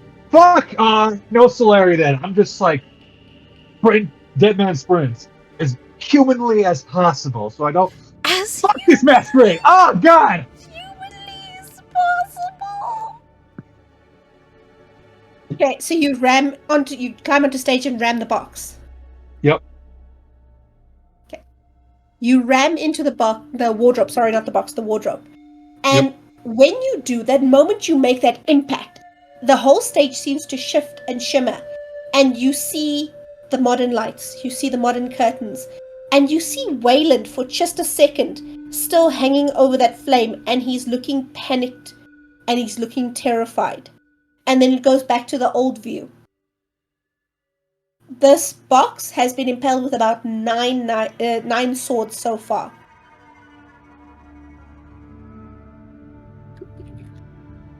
Sorry, I just want to check. It is a heavy, solid wooden wardrobe, and as you slam into the side of it, it shakes and shifts, and then settles back on its feet. Amorette, you in there? Amorette! Amorette! Fuck it! I'm tearing off all the swords. The swords start getting pulled out, but as you grab the second one and pull, you freeze. And next thing, you're flourishing the sword and then stabbing it back into the wardrobe. What? No! Roll me No! a willpower save. Roll me a willpower save. Ah! Alright, Wait, Difficulty 8. what are we seeing? Are we seeing Oliver do this? You saw Oliver slam into the wardrobe, hit it a few times, pull out a sword, throw it, pull out a sword, throw it, pull out a sword, and then slam the sword back into the wardrobe. Come on, you silly Bruja, you. Okay, that's okay. That's okay. That's 2. That is 2. Okay. After that, you grab your hand and you literally are so angry you're squeezing bruises onto your own hand. I'm not going to give you bruise damage, but you wrench your own hand away, and the magician is like, "We're in the middle of the act, sir. Please return to your seat." Ladies and gentlemen, some audience members get so nervous, but I assure you, no members shall be harmed in this trick. You headbutt him. I flat out headbutt him. I love. Roll me a brawl and roll me a damage. Okay.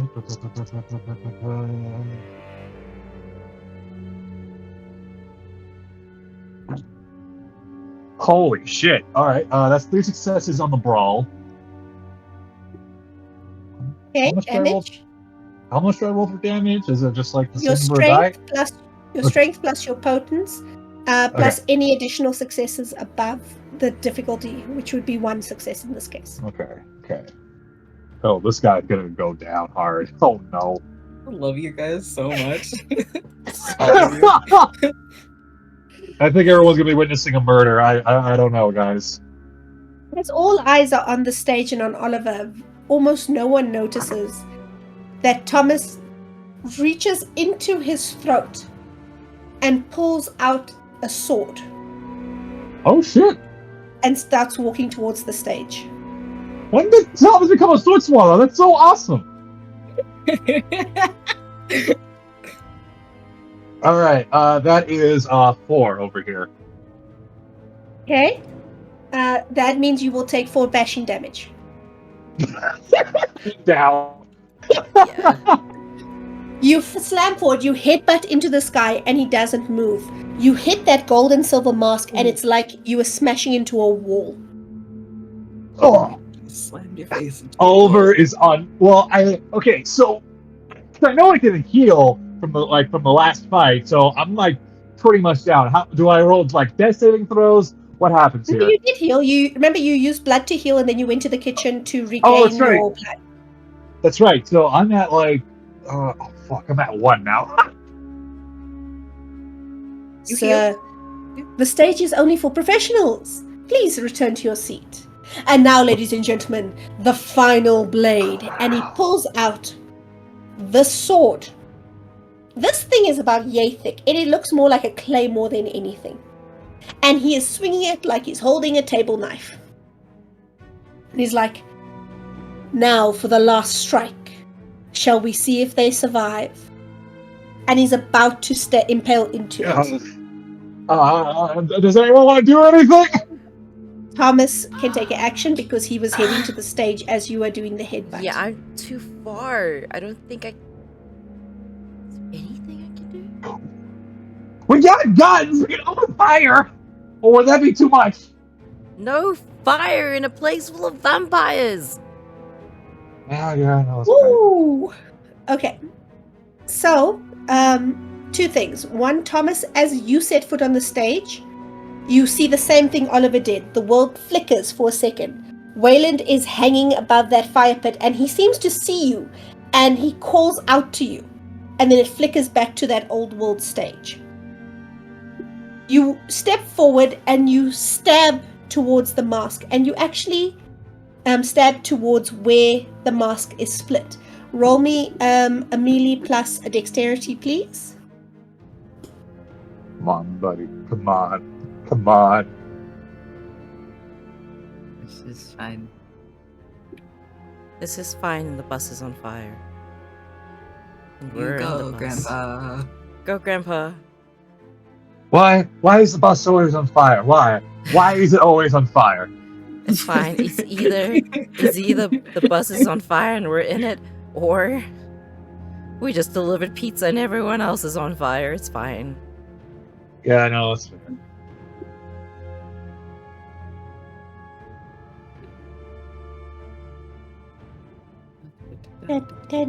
Do you understand how stressed I am? I have stopped. I have to remind myself to breathe because I just stop breathing. Oh man! Oh, what you got? So Thomas rolled 5 10s. So, and Oliver- 3 8s. Holy shit! Oliver, I'm not even going to make you do a damage roll. Oliver is Yeah. close enough to see something weird. Thomas Okay. lifts the sword to strike, and as he does, it's almost like he's holding the blade. The pommel of the blade seems to stab into him for a second. And it's like a spike emerged from the pommel and stabbed into Thomas's arm. A trickle of blood goes down his sleeve, but it's hidden by his long sleeves as he pulls back, and he stabs forward, and you stab straight into the split between the two halves of the mask. The mask split, and as they start falling apart, you see in front of you a man with a mustache and a little goatee. He's dark-haired. His skin is grey of a corpse, but it's not like you guys. This is someone who is dead. There is nothing behind the eyes. There is nothing behind sentience. It is a meat puppet. He doesn't even react to the fact that there's a sword sticking through his head. And the two masks that were falling stop and lift up and reform. And the mouths move. And as they move, the corpse's mouth moves as well. Blood is trickling out his mouth. And you just hear him, I see we don't want to enjoy the show, but the show will never end. And that cane slams down and there's a massive flash of cloud and light, and all of you are no longer on the stage. You are back in the corridor. Oh, the dark door come is missing. God! I What have the- a question. Uh-huh. This whole time, the slamming of the door and the attack and screaming and yelling, and does Amorette hear any of this? Yeah. Well, she's next to you now, so you can ask her. Oh, What? wait, what? Amorette is next to you, curled up on the floor, and she is bleeding. Fuck! She's been sliced on the arm. Her upper arm is sliced, and a sword has pierced her collarbone. Okay. Okay. Fuck. Thomas, do you have any backup bandages on you? Can I take my handkerchief and like... She really doesn't know how to do any of this shit and just dabs at Amorette with the... Just like... Oliver I'm not a Oliver medic. takes off his jacket and just like kind of like covers Amorette as a blanket, like a safety blanket. Fuck.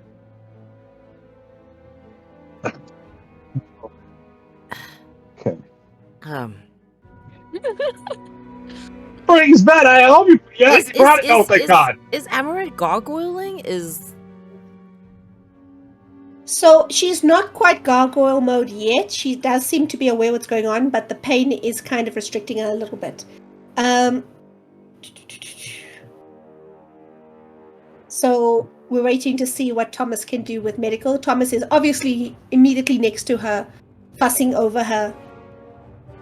He's got a med kit that he pulls out. It's not the biggest med kit, but he has one.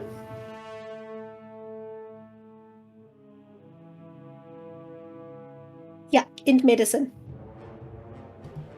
So I will say that Amorette is looking anard. There is one strange thing though. Amorette, you saw her last in this beautiful, beautiful ballerina outfit. She's no longer wearing that. She's now wearing... It's very anti-Amorette. It almost looks like a gown with a tailed skirt. Her legs are open in fishnet stockings, and she's wearing a corset covered in glitter. She's dressed like she's one of the assistants from an old-timey magician show. That just looks wrong.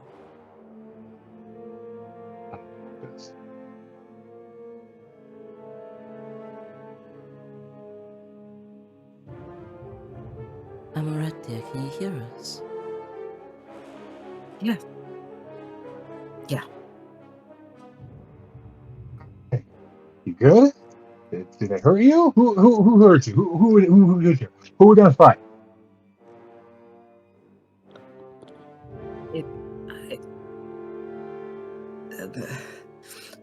One of the swords got me, and then the wardrobe started jostling around, and I couldn't keep away from the...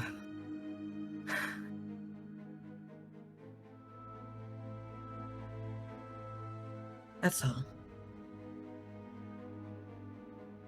Amorette, Thomas starts fussing over you and patching you up. He bandages the points that are bleeding.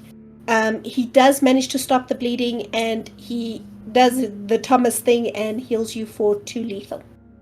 Okay. Yeah. But you are still going to use the blood point to heal that. It's fair. It's fair. So Amorette is not completely healed, but Thomas closes the main one that's in her collarbone. It closes up, and the one on her arm is left. You guys are in the corridor still. Lenore, I think you're the one who's most likely to notice, so please do me a perception alertness check. Eleanor makes to say something when Amorette talks about when she gets sliced, glances at Oliver, and then just shuts the fuck up.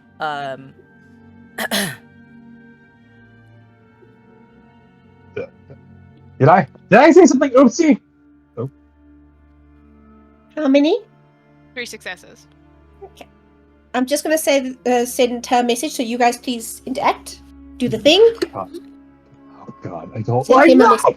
Him. So as a heads up dice, Yep. for what Jack is referring to, when asked who hurt her, her response was one of the swords got to her, and then the wardrobe started jostling around, and she couldn't avoid the blades. Oliver realizing this, he's just gonna like get up, walk away from Amorette, and just kind of like put his hands in his face and just rub his temples. Feel like I did it good.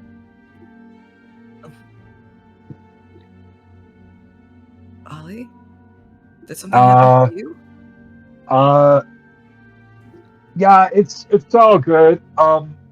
I tried headbutting the fucker, and his mask was really hard and golden, so it got me a little bit of a vampire concussion, if you can call it like that. So I'm a little sore, but I'll be okay.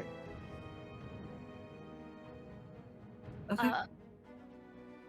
You did dent it, though. Hey yo. Hey.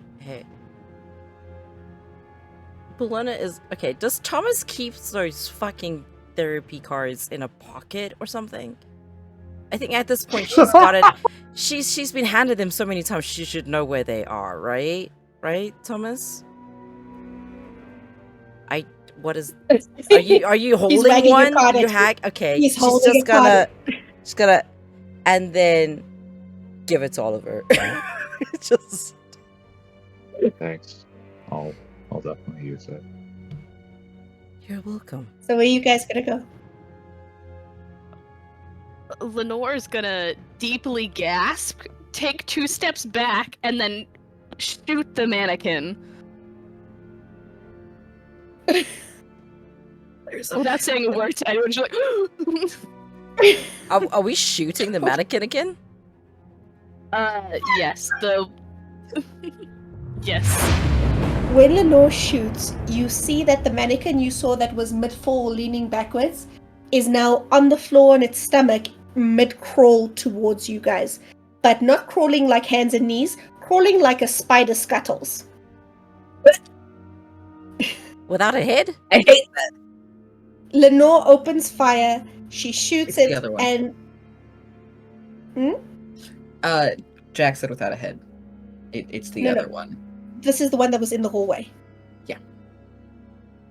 Ugh. She shoots it, and you manage to shoot into it. You shatter a piece of it off. Roll me a d10 and I'll decide where you shot. Bulena's just like, the head! The 4. head! You where do you want it? For 4, 2, 3, 4. You hit it in the neck area, the head area, and you shatter a chunk of it off. And the thing goes from scuttling post to lying down. We need to leave. No. Okay, cool. Yeah. Oliver, Yep. please break it. Break it more. Break it more so it can't move. Take out all of your frustration and tension on that.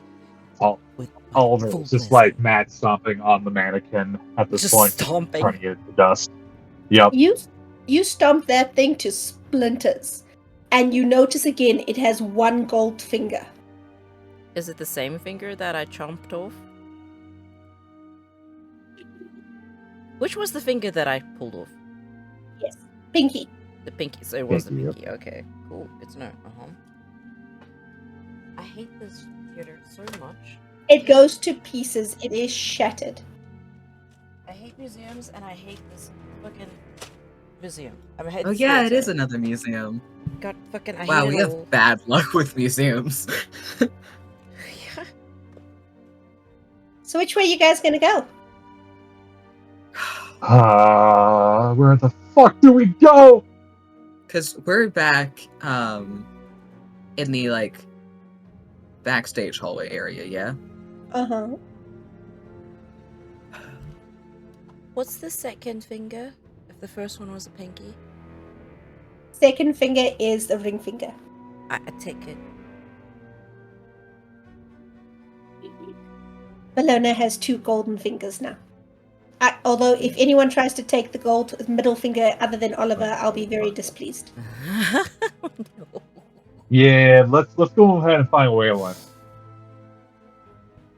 If we can.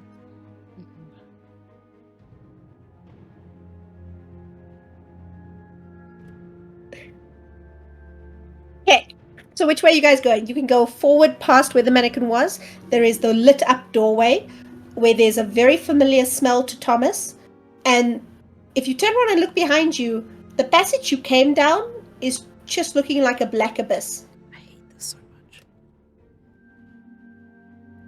Oh god. I hate all of this. That thought came ahead and said that we should just split up, but that would not be a good idea.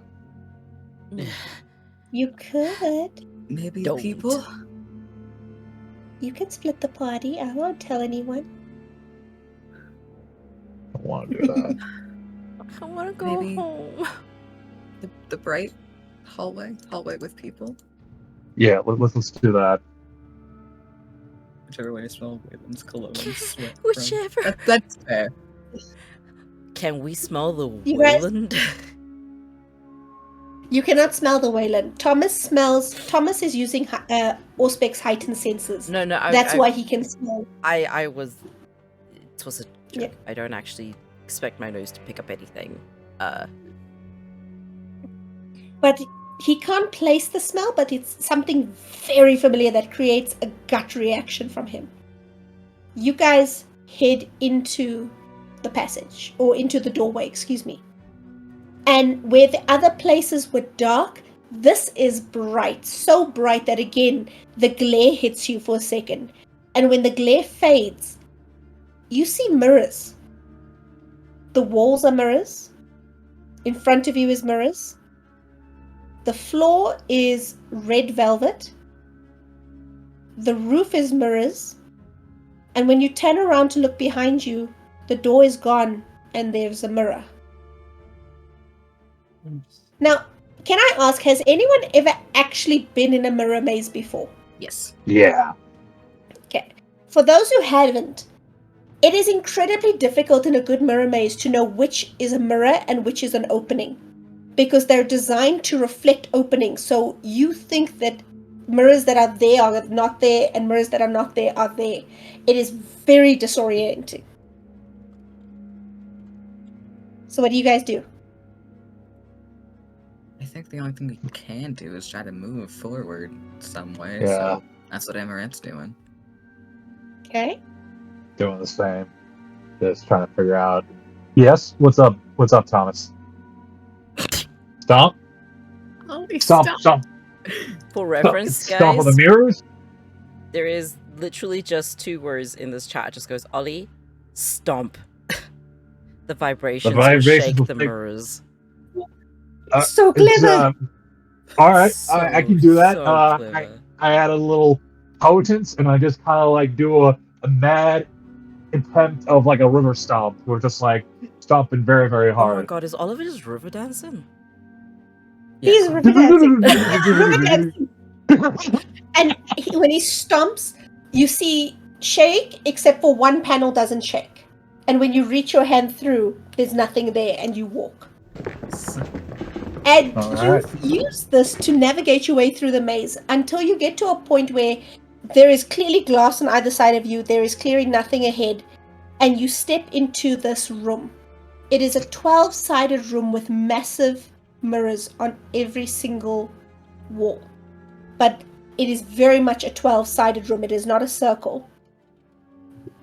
And standing in the mirror are a collection of figures.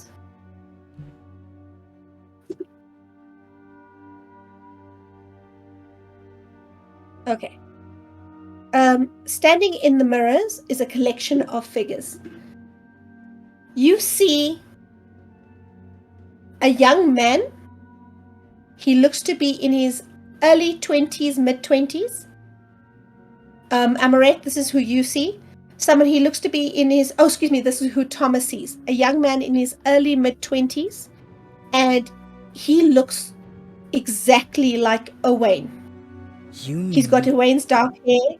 He's got Owain's build. He's got Owain's facial features. Amorette, you see... It's kind of weird. You know you're looking at what would have been a woman. It doesn't look like a woman. It looks like a teenage boy. It's someone who is trans and has become a trans man as a teenager. But it's not a professional kind of I'm experienced and I know what I'm doing. It is somebody who cut their own hair in a bathroom. It is somebody who's about 19 years old and looks very much similar to a memory of something that you knew. It's like someone you knew very long ago when you were young. Vesper, you look up and you see your sire.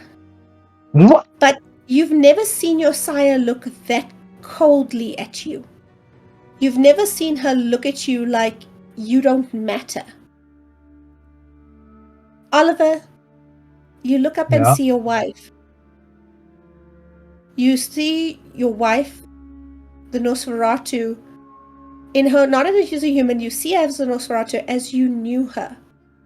And you see her with the blood where her wounds were. Bellona, you see a man, tall, aquiline features, blue-black hair, and he has a strange birthmark on his face that almost looks like a white star, and piercing green eyes, smiling. And he's the one directly in front of the mirrors as you walk in. Oliver is immediately And kind of Thomas walking towards. Yep, sees. go ahead. Sorry, just 1 second, just Thomas. Yep. Thomas, no, not Thomas. Amorette, excuse me. Amorette, you see your father as you did the very last day you saw him, when he literally handed you over to a social worker, turned around and left you on the stairs of that orphanage. He is a man in his late 50s. He is not the friendliest looking man. He's a man who was made haggard by life.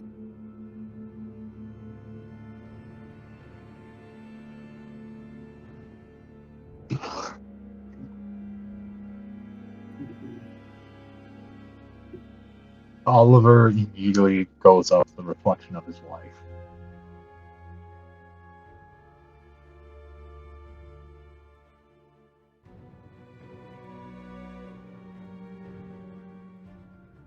Why is he so silent? Why is he so quiet? We don't have to be quiet. No, You you're look not spoke. upset. You look upset.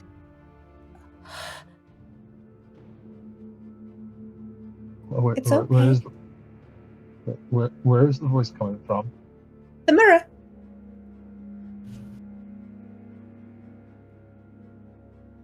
It's okay, my love. It doesn't hurt where I am. Can we all It hear wasn't your this? fault.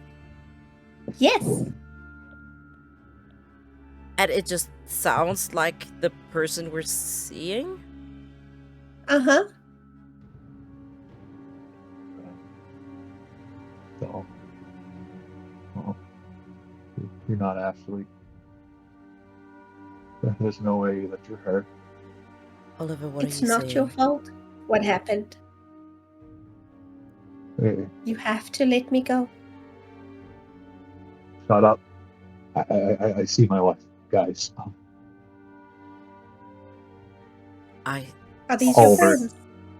see I'm some- glad you found people to look after you. This is the person speaking in a mirror? Yes. There's a Nosferatu in front of you. Oliver, do you want to describe what kind of Nosferatu is, or do you want me to leave it up to me? Your choice. I can do it. So you see a woman with long black hair with kind of like safe sides and everything. She's got a piercing around her lip and everything. She has kind of like a little bit of an army jacket or something like kind of a thrift store. She's got like jewelry around her fingers and her ears and everything, and you can see like bright blue eyes just kind of like staring at you.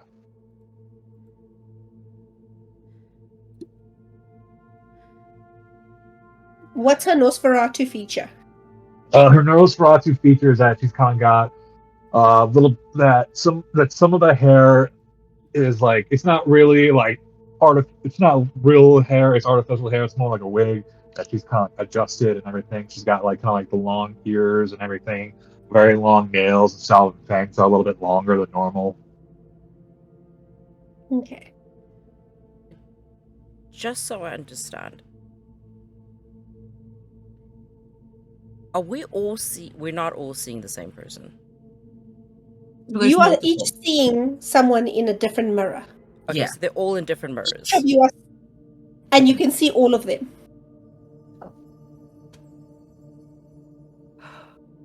And she kind of looks at you and she's like, I'm glad you found people to look after you. Gonna. But you need to look after yourself too. You're doing it again. This is not funny. It's not meant to be. Lenore, where's your rifle? If it's bothering you though, I can go. I'm not like the others. No,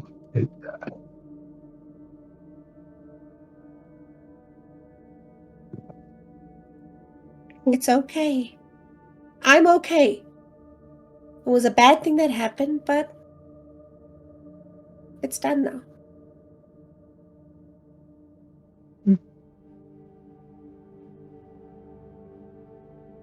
Oliver just kind of like waddles back to the entrance. It just kind of like sits down and just kind of like has his back towards like the mirrors. She kind of looks a bit sad for a moment, and then she looks at the others and is like, they're not all like me. Some aren't real. And then she seems to step back into the mirror, and it's almost like she walks off stage. As she reaches the line where the two mirrors join, she disappears.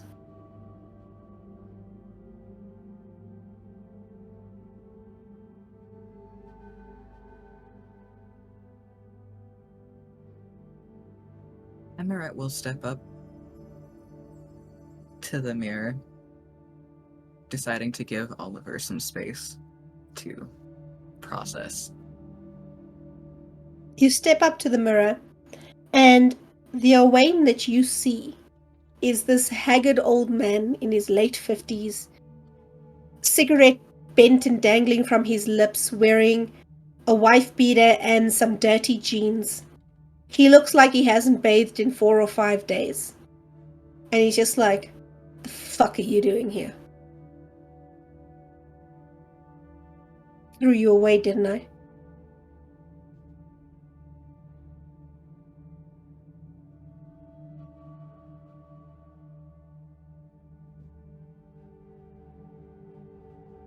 I guess he did, yeah. Uh-huh.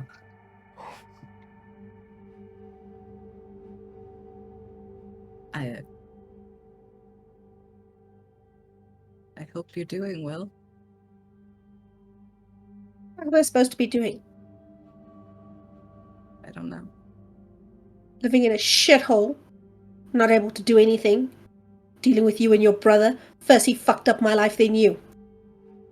Sorry, dealing with your sister. First she fucked up my life, then you.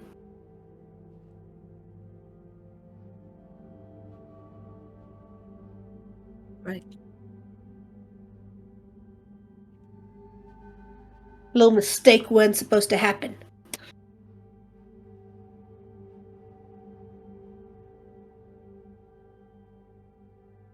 Right. And as he says that, there's a slam from the mirror that had the younger person that Amorette saw, the 19-year-old. And the mirror even shakes, and because Amorette saw two figures.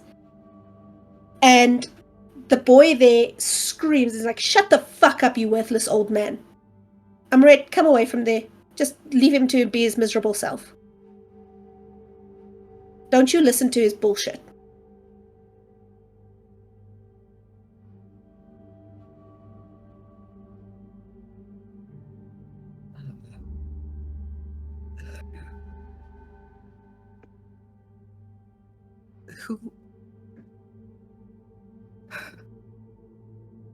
Who are you?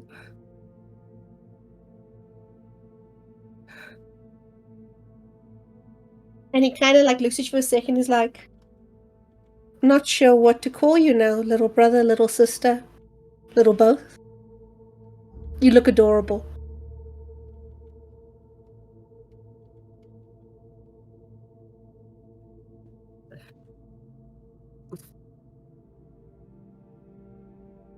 I can look back and forth between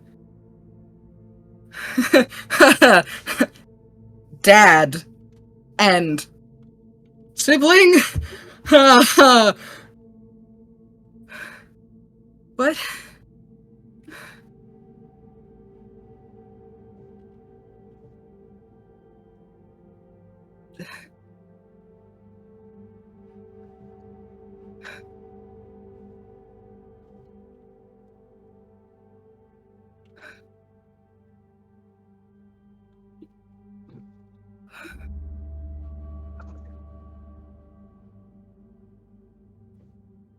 You okay?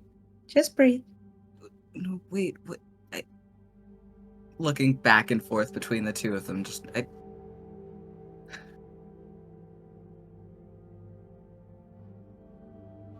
I don't understand.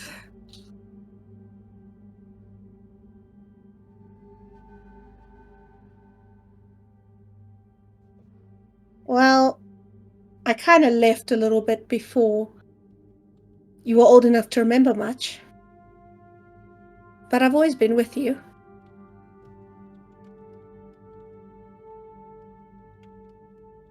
Well, not always. I tried to be nearby. Wait, I don't look the same, though. I'm kind of made of pieces now.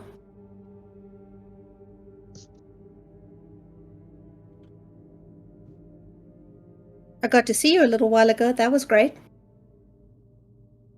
I'm glad you guys made it out all right. at the orphanage. I kind of got taken away. Grabbed off the street and made into something new. But you were made into something new too now. Look at you with the pointy fangs. That might have been better. And we're gonna go to a break from there. Oh Amorette my has a god! breakdown.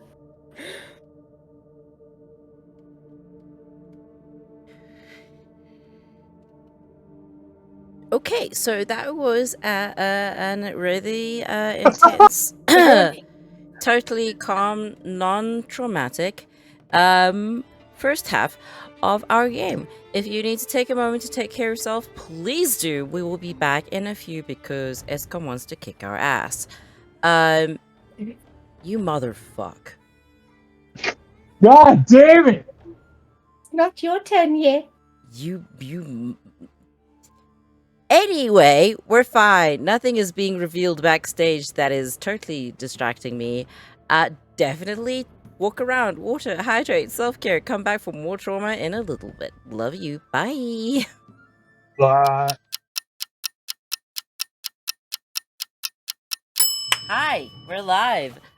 So thank you for joining our chill, wholesome, hoo-ha first part of the session where nothing traumatic happened and we're all so joyful and so happy and gloriously euphoric. Obviously we're going to have more of the same in the next part of this stream. Duh.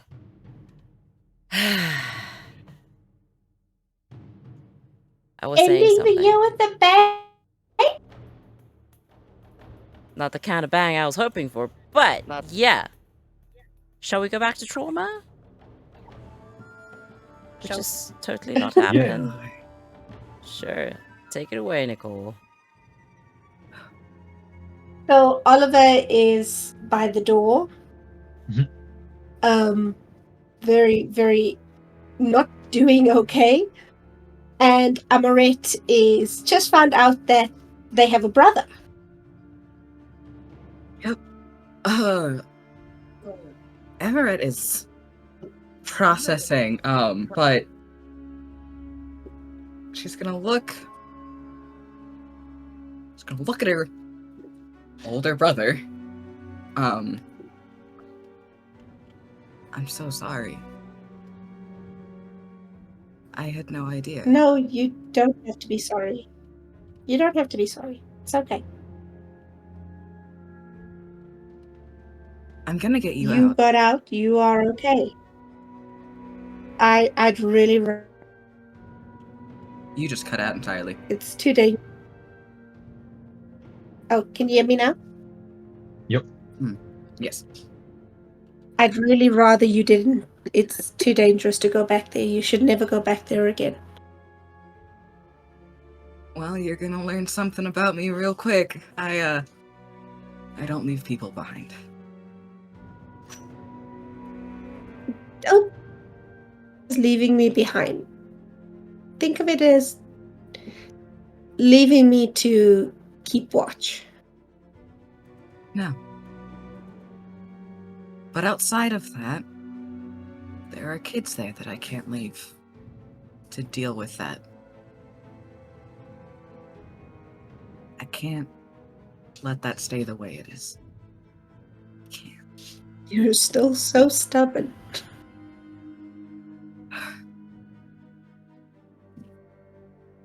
Can you just... I like who you turned out to be, kiddo.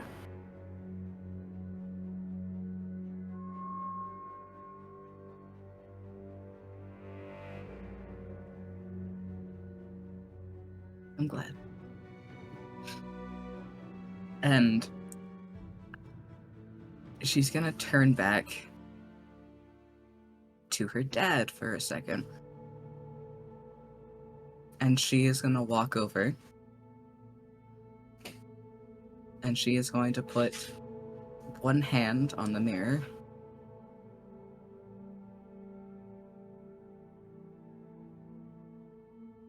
I'm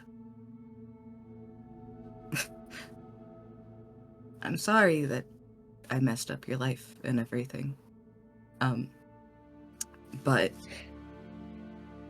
Roll me a quick awareness check. Okay. You can keep talking, but just roll. I cannot do both. I have the neurospicy. We are all very near. I ain't got shit. It's not a bot. I just didn't get any successes either. Okay. And she'll... But, I love you. And I hope you're doing well. You know? There's a weird moment. It almost reminds you of a computer glitch. It's like the figure there stills for a second, freezes, and doesn't know how to react, but it's not a human reaction. It's like a machine processing. And then it kind of just looks at you and turns away.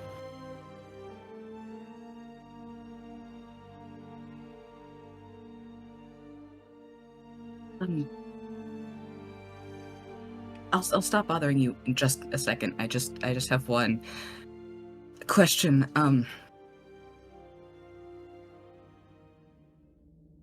It's been bothering me for a while, I guess. Why didn't you want me?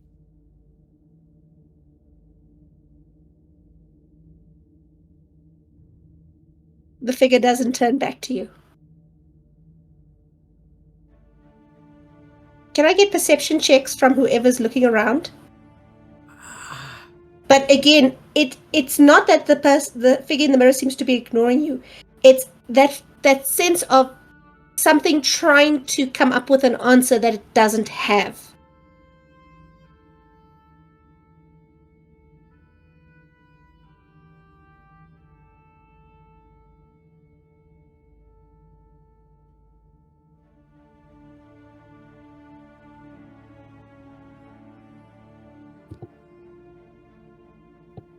Nine successes.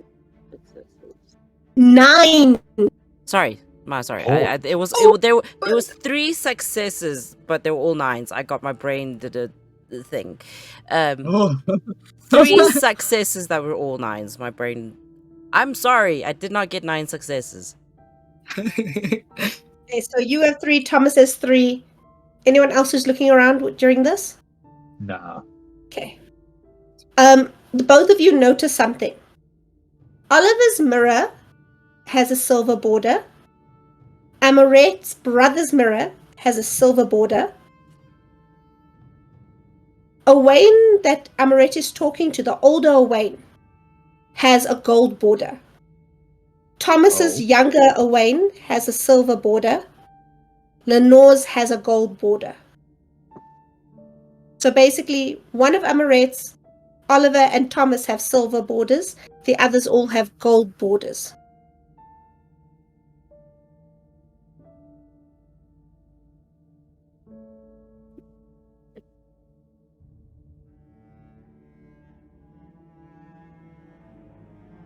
Should be enough for that. Did either of you look up? Up.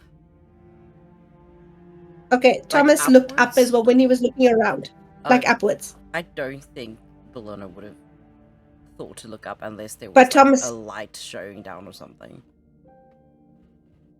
Okay. But Thomas did nod. He said he looked up. So when you looked up, you see a spiral of words that say a lie and a truth brings the theater to life. It's okay.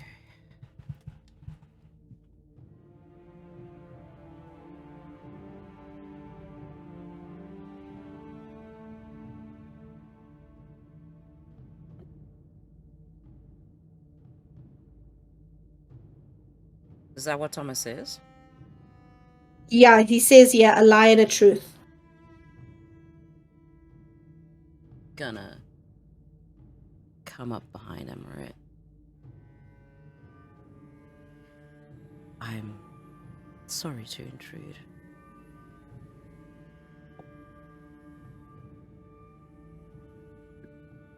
Yeah. Gonna point up at the thing. In regards to what Oliver's wife has said, some of the ones here are not real, and I am inclined to believe the one you're communicating to now might not be, at least by the color of the frames.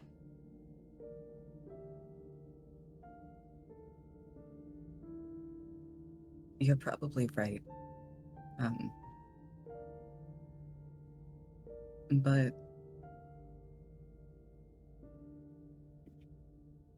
I don't think the real one would say anything different.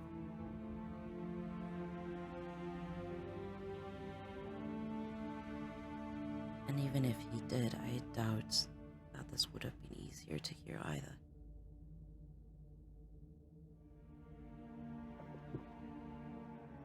It's fine. It's nothing I didn't already know. Well, outside of an entire sibling. That's new. That I left behind.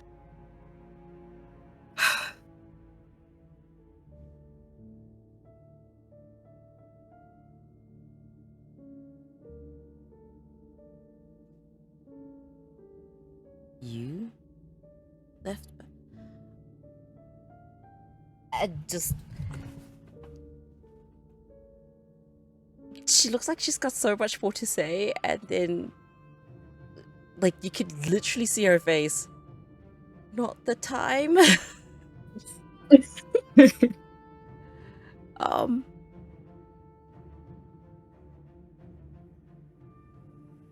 Just... got to take y'all to therapy. I keep wondering when we're gonna schedule that session. And You never schedule the session! just... I keep asking you about it! You just hear very quiet under her breath. It's not even like she wants... like she's talking to you. Or that she's aware that she's saying it. Well, we want you. And is going to look back at her mirror to check the color of that frame. Her frame is gold. But as you look up to the frame, Oh, fuck. the figure in there leans against the glass and looks at you, and leans and looks deep into your eyes. It's like, well, you look very different than you did before, my love. What have you been up to in all this time? And he taps against the glass. Don't call me that. You asked me to never lie to you. Why am I talking to it? And is going to push Thomas towards his grandchild. Aren't you going to introduce me to your friends? Pointedly ignoring it. Just like is but anyone who's looking at her, she's shaking. She's usually so composed, and she is visibly shaking as she's pushing Thomas towards Amorette. As you walk away, That tapping continues. It's like, don't forget one teensy weensy tiny itty bitty detail. You have my ring on your finger, my blood in your veins, and I will find you and bring you home.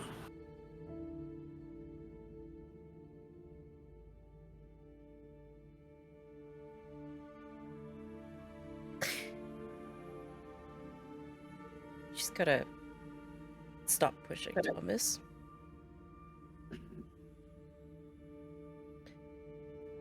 Turn around and look this mirror in the eye. Just the click clacks of his stilettos as she marches over there.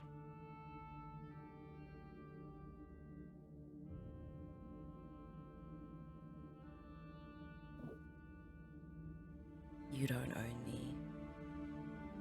You never did. And your home you speak of, it was never with you. And she releases her hand where her nails had cut into her palm because she was clenching that hard. And then just steps away and goes. As she steps away, the mirrors are set a little bit higher than you, so he leans down as close as you leaned and was like, I own your every thought and every beat of your undead heart. No matter what you say, we both know it's true. Tell me I don't live in your mind all the time. When you wake, when you rest, when you get dressed and dye your pretty hair. Tell me I'm not there, whispering.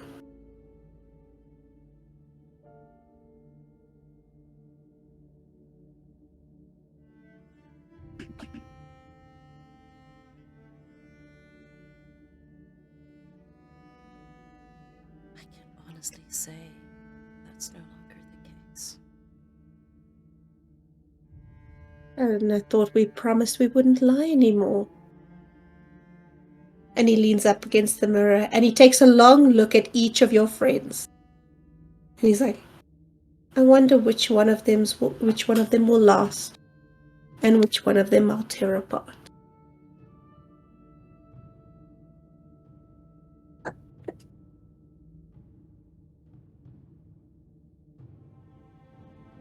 Do they know all your secrets? Do they even know your name? What?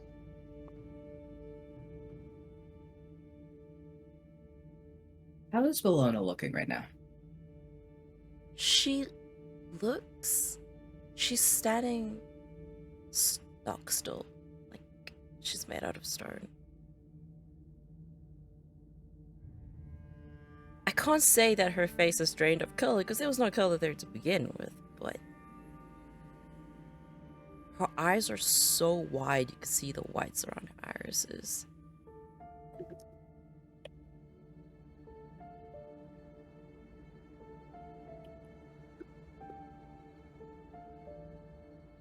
She straightens her back.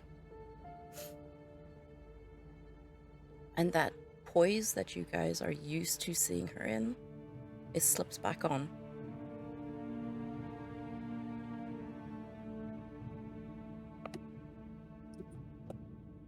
I will never let you take my people from me again. If you let me do anything, you wouldn't have needed to run. But it's all right, my love. I'm running too now. Let's see who's faster. I'll see you soon. And he starts stepping backwards, away from the front of the mirror.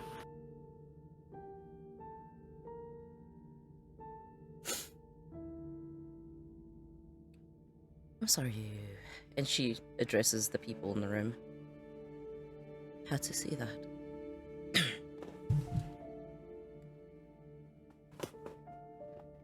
Amorette's sitting right up against the mirror that Owain's in, with her back pressed to it, but she looks up to Bologna. We're not going anywhere. Don't worry.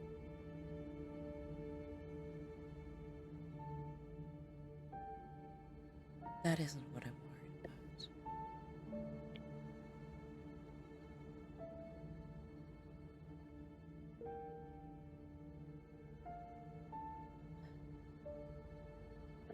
That's the least of what I'm worried about.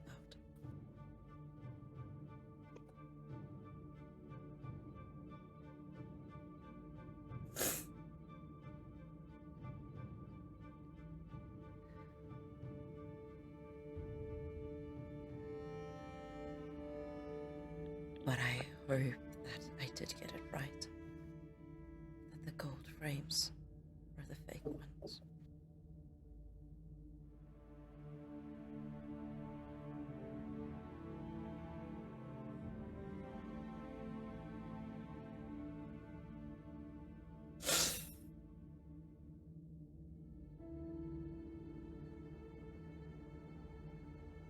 Sorry, I just read that Thomas grabs both Amorette and Bologna's hands.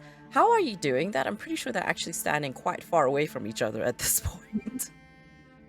You've met Thomas. He can grow them as long as he wants them. Oh dear God, Also the like a horrific image of arms just going and just like... The best part is I took inspiration. You're strong. I have inspiration. I've got the TikToks open next to me to remind me of the character. Oh dear God.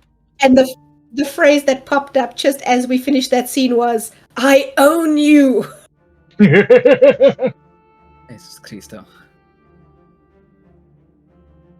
How's that? I feel unclean. I'm gonna need a shower after this game because I feel very unclean. Sorry, that No. TikTok So many specifically is just... Aren't we forgetting one incy tiny little bit thing? I own you. And that's the actual TikTok. And that's the voice. And that's the voice. And they clean. Thank you for not making me roleplay with myself, because I would have... I was so tempted though. I would have done it. But anyway. Does anyone else approach their mirrors? What you notice is the mirrors don't interact with you until you get close to them. Lenore does So it was- approach.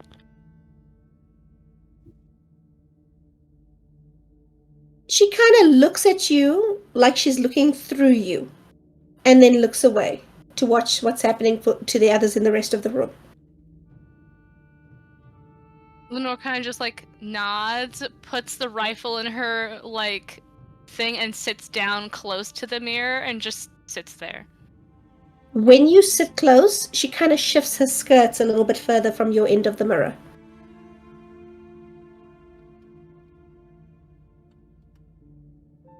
And you see like tears just like come down from the glasses, and she kind of just clasps her hands and is like,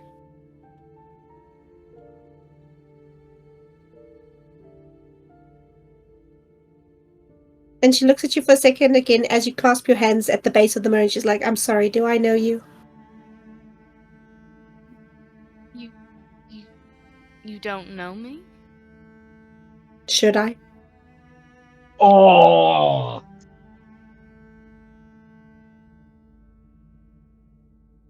Bologna, you said the gold ones are the lies, right? Yes. Because there's no way you could be her. You have to be a fallacy. And so I will step away. And she gets up, brushes herself off, and is like, "Good day, Why would as a she would woman say, like me? bitch." And then walk away.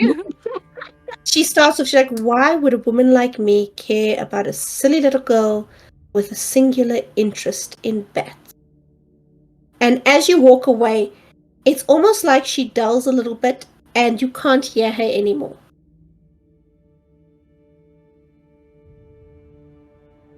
Bellona's just gonna gesture for her to join her where she has decided to place herself, which is right next to Amorette's mirror, behind Amorette.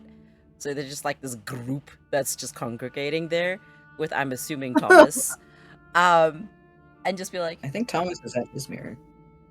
is Thomas at his mirror? Because give me a second check. in the thing he did he did say that he was holding our hands. Yeah, we don't know where the Yeah, I don't know where mirrors are, how Thomas close is. they I are. don't know where Thomas Yeah. is. That's fair. Thomas, do you approach your mirror? Do you approach the sadness, Thomas? Do you approach the sadness, Thomas? The best thing is Dice is off screen, so it's just this disembodied voice. Y'all told me I'm allowed to destroy you in game. The Yeah, voice we of did say God that. asks, We stand by it. do you I approach feel so bad. the sadness, Thomas? Hey, There's listen. another quote for the thing. So Thomas walks over to the mirror. Give me 1 second. I just need to make this in a way that I can see both messages at the same time. So we're going to cheat and we're going to use the cell phone. Because Very Escom is a valid. bastard and I can't use my double screens like I normally do. I was going to offer for me to read for Thomas if you need to. That would actually help. Yeah? Blaine, you If you can comfortable with read for him, that would help. You might have to. There is slight lag cause captions. So Thomas approaches the mirror, and Wayne is in the mirror. He looks about 26, 27. He is wearing decent clothes, not fancy. It's like a factory overall. He is not too thin, but he's not like a healthy weight. And his face is starting to look a little bit gaunt. He's got his hands in his pockets, and he's watched all of this happen with a look of suspicion in his eyes. When Thomas approaches the mirror, his eyes go wide and he seems to like take a step back out of almost fear.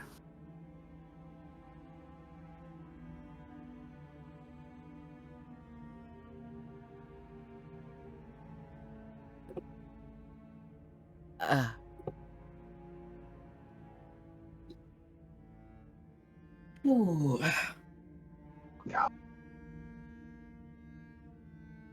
Blaine would like to know what color is his border. His border is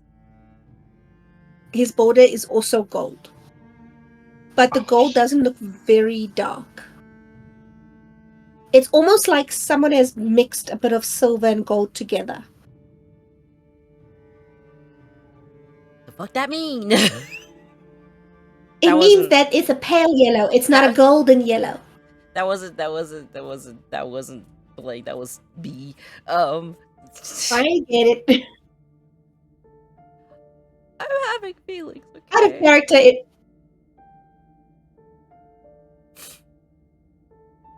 Okay, so let's go with gold. If the mirror is gold. Please wait, there is typing. System processing. System is processing. System is processing. Please hold. I love the way Must be Lenore was happy. just like, this mirror is a lie? Nope. Goodbye. Goodbye. She would never say that to me. Goodbye, Bitch. bitch. We love Lenore handling this in a semi-healthy manner. Scientific Bologna process. has Trauma, okay. Is I her fucking name feel Bologna? you. Is her name Bologna? Yes, I know. I'm just like, I want That's her to her handle this business. healthily. Would Bologna handle this healthily? No. You freaking held your own, though. You went toe to toe. Okay, we have a response. Okay. So, Thomas goes, I'm sorry. I'm sorry for whatever led to, gesturing broadly, this. But my absence is no excuse what you've done to my grandchildren. I release you, Owain. You are no longer my son, no longer my burden to carry. You release me? You fucking release me? You abandoned me. Everything that happened to me happened because you weren't there. You went there to protect and teach and keep us safe. I Fuck him up, release you Thomas. into hell. Bitch! You stand here, you don't even care now. Your granddaughter. I don't have any children. I don't know what fucking granddaughter you're talking about. Out of character, Owain had Amorette when he was in his 50s. This is 27-year-old Owain. Also, he does say grandchildren, not granddaughter. Yeah. Oh, grandchildren. Excuse me.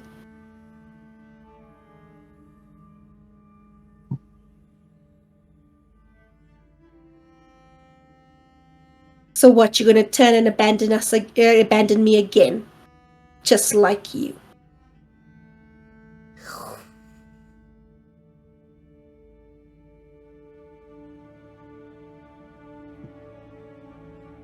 Please wait, processing. System process. Trauma loading. Please hold. Whose trauma? We're not sure yet. Processing, bitch slap comment. Oh my god. Processing,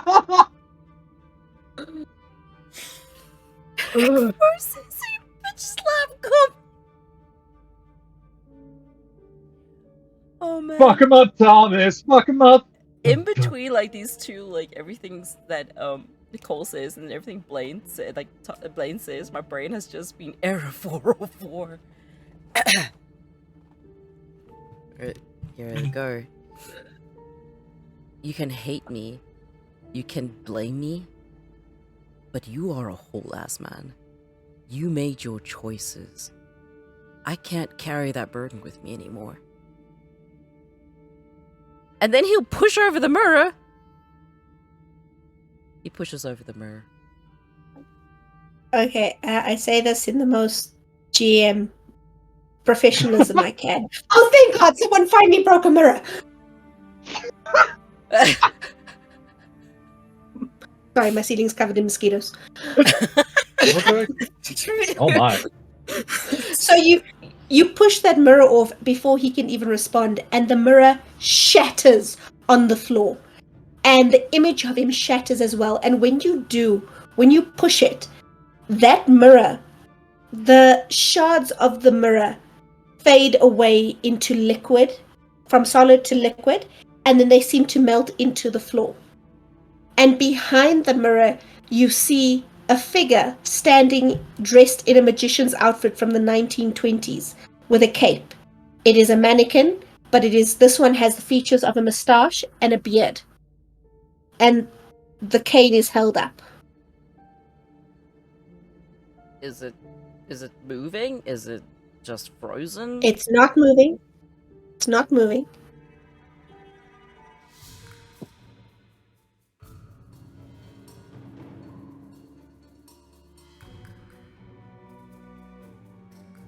Lenore, do you still have your rifle? Absolutely.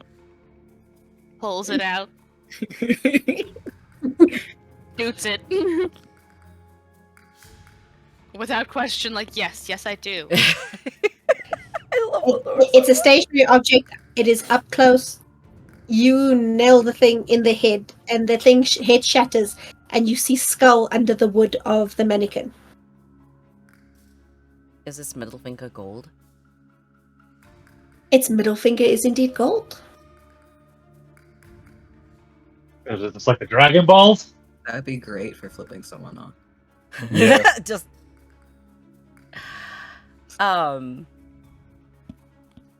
she just kind of like look at the hand, look at her pocket, and just go, someone mind getting that for me?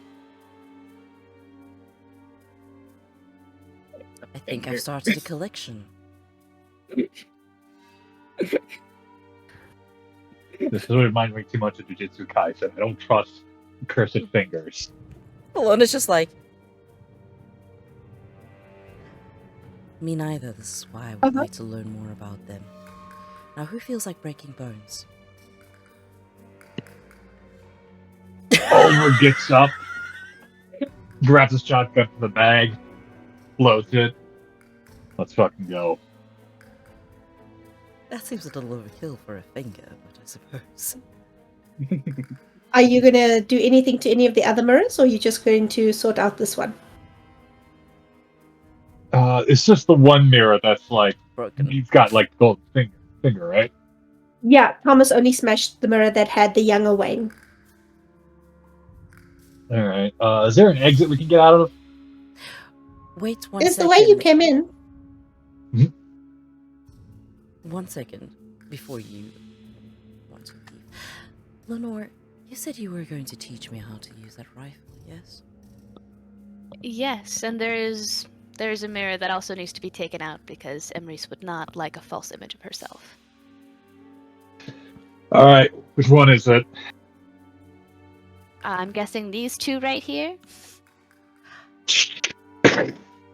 Hands over the rifle, if you would. Would you And like to do the honors? very gleefully points that at, well, not gleefully, but there's a certain satisfaction that she takes in shooting the Duke's mirror. You shoot his mirror, and he glares at you as you daring you to pull the trigger, as if he doesn't believe you will. She And smiles. as you pull that trigger, that bullet hits dead between his eyes, and the mirror shatters out from his face, and the image of him shatters into pieces. The mirror falls, and you see a magician dressed in a 1940s magician outfit. It's more purple suit, purple top hat, a little white thing sticking out, and his pointing finger is gold. Oh my god. Lenore, remind me, do I just need to press a trigger again, or? Yeah, I'll actually, can you... And then, like, reload, like, helps load again. It's like, oh, there you go. Thank you, yeah. And then shoots the skeleton. Pieces everywhere. It's the last time someone tells me what to do, fake or otherwise. And then hands the rifle to Lenore. Thank you. Of course, anytime.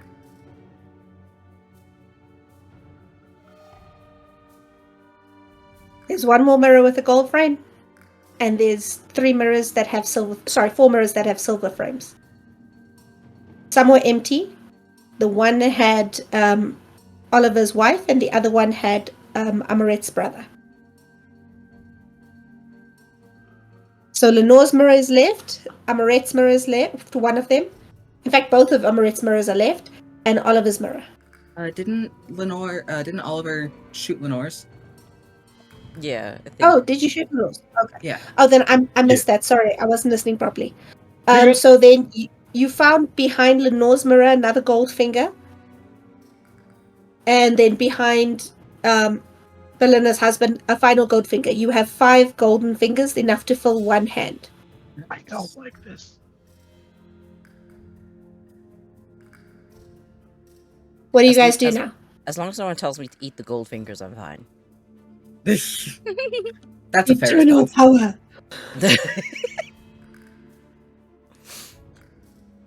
Now I have this question. What happens if we shoot the ones with the silver frames? I don't particularly want to be honest. One of the mirrors. Is there a Entirely way your to choice. look behind the mirror? Is it in the wall? Can I move the mirror? They're attached. They're anchored pretty strong.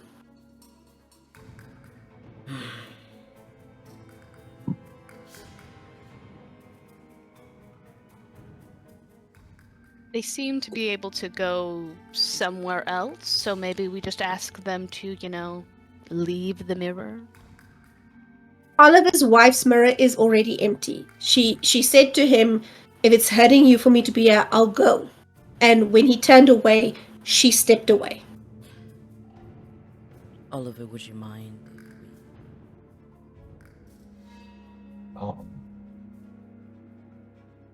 Would you want We to tried. You can say Yeah, that to us, Oliver. I don't want to. There's gotta be another way. I don't think we necessarily need to destroy all of them, or the silver ones especially. The thing I'm concerned about is there to break whatever is going on here. I'm concerned that we might have to break all the mirrors here. Not sure if Well, we have enough.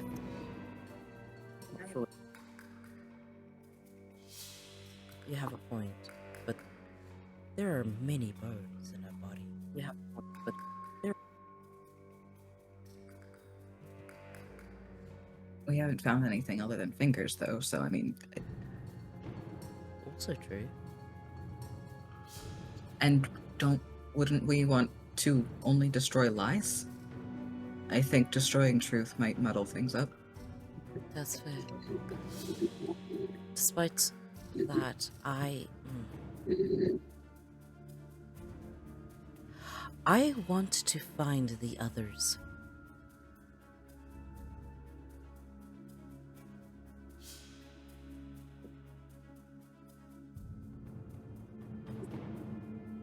And I've yet to find a way to displace whatever is hiding them from us. Does it look like there's an exit now? Yeah, can we do some searching, like perception checks or something? There is one more mirror in the room with a gold frame just when you walked in, but there wasn't anyone in that mirror, so you didn't pay it much attention. I'm gonna walk towards that last golden mirror.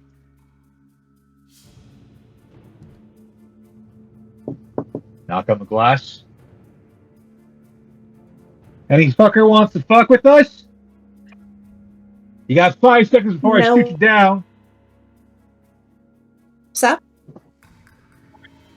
The knock sounded a little bit weird, but nobody shows up. Okay. All right. 5, 4, 3, 2, 1. Fire it off. Ooh. No one appeared in the mirror, but the mirror shattered. And behind You are Opening. lagging and cutting out. Yeah, you Little bit. are. it's a set of stairs. Oh, Set of stairs? Oh, thank God.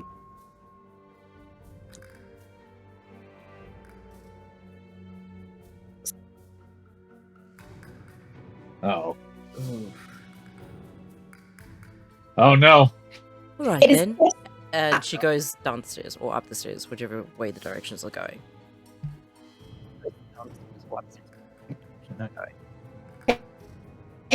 Oh. Can we take a and second? you Hold find on. Yeah, Nicole. Real Hold up. Yeah, just everyone taking a second to not have Nicole speak anymore, because of the lag. See if. Nicole, do you wanna? I'm gonna log out and log back in, okay? Okay, guys, we're Got gonna have a quick be right back. We're gonna fix this. Be right back.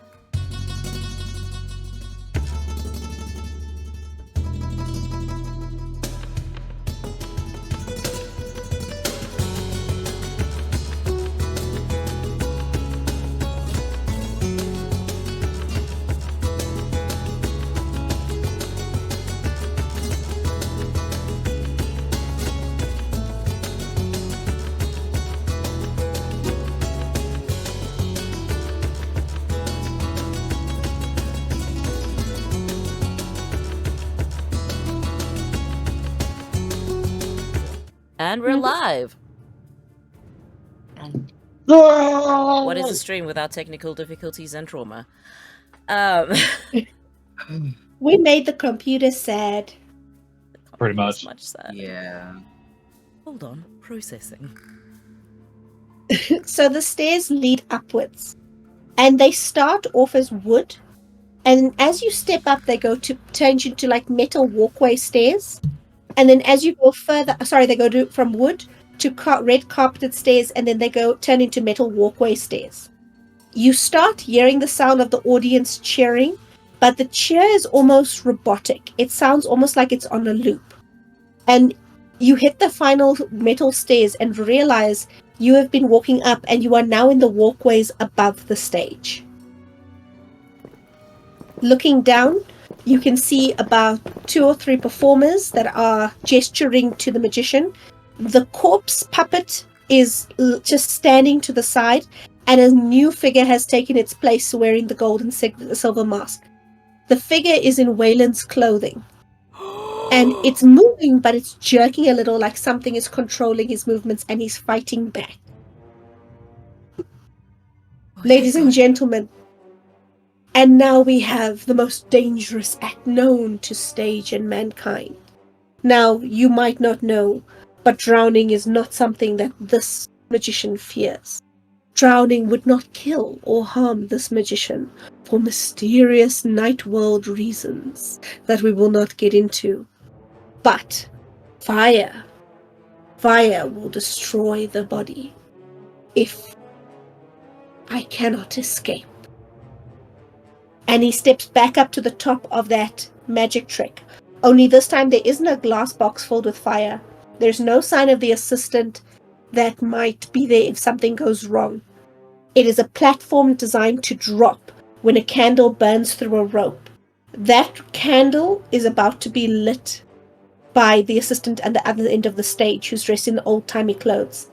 And literally, he is chained, his fingers are bound, his hands are bound, his arms are bound. There is about 1.5 minutes to 2 minutes before Wayland drops into flames. How far is this drop? About 15 feet. Okay. Can they hear us? She's gone. No, you are very high up. Wait, I'm sorry. She's gone? She is going. Going. Okay. They can't hear Where are us. you going? Down. Ah, She has made her choice. how are we gonna... You said there As you was like start- As Go ahead. down the stairs, No. like, ping. Yes. Is there a There is rope? no to waste. Is there a pillar? Yeah, Is is- there anything supporting the whatever we're standing on? You can roll me you can do a dex check against Cove to see who manages to act first. Dex plus wits. If you want to try and stop Cove, you're going to have to beat Cove's initiative. Good luck to you. I know what Cove's dex looks like. Jesus. All right, let's ha. Dex Look, plus wits. their decks. Okay. Wait, hold on. How many decks plus wits?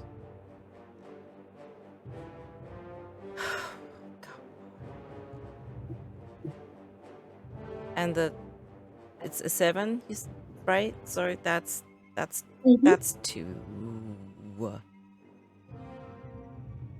That's Can 2. anyone beat 3?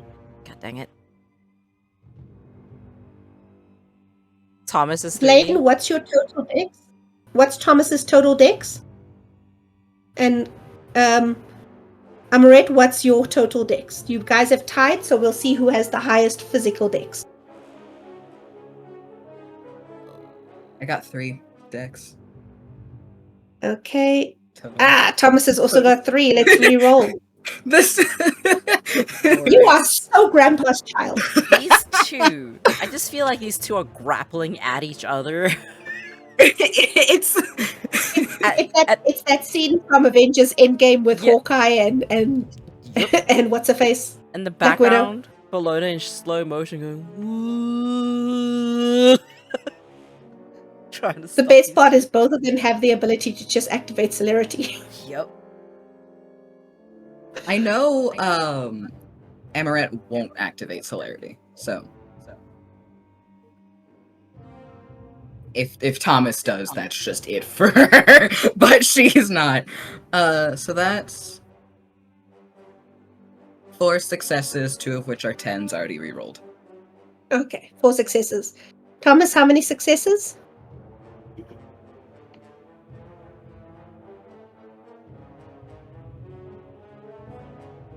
Typing. I'll just use Everyone's thinking the same No. thing! Okay. Thomas activates celerity because he and his granddaughter are so fucking matched.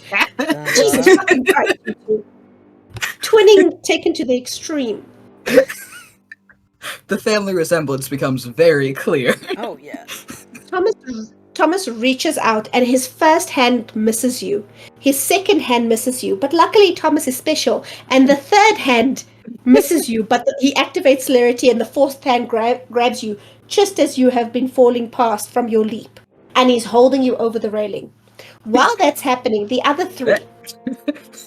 You reached the top of the walkway and Amorette went spring. Thomas rushed forward and grabbed her. Those two did not look around. You, looking at them, see the rest of the walkway, where there are about 7 figures leaning on the railing, watching the show from above, in various time periods magicians wear. A suit, a tuxedo, a purple jacket, a disco bell-bottom uniform with afro attached. There is a range of different era magicians, and as they hear you, they stop and look up, and all of them go dead-eyed and turn to and walk towards you. Oh, God. I have a question. Uh-huh. When I use dominate, is it limited to just one person? Depends on your level.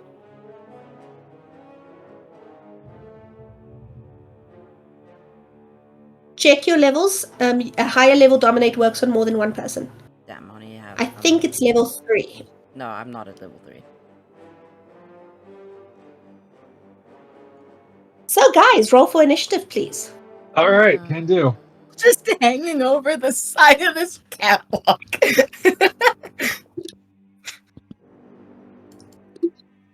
Dexterity and athletics, you said, for, Dexterity and wits. Initiative is always dex and wits.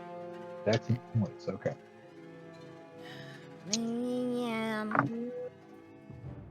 Ooh. Oh shit. Oh, come on!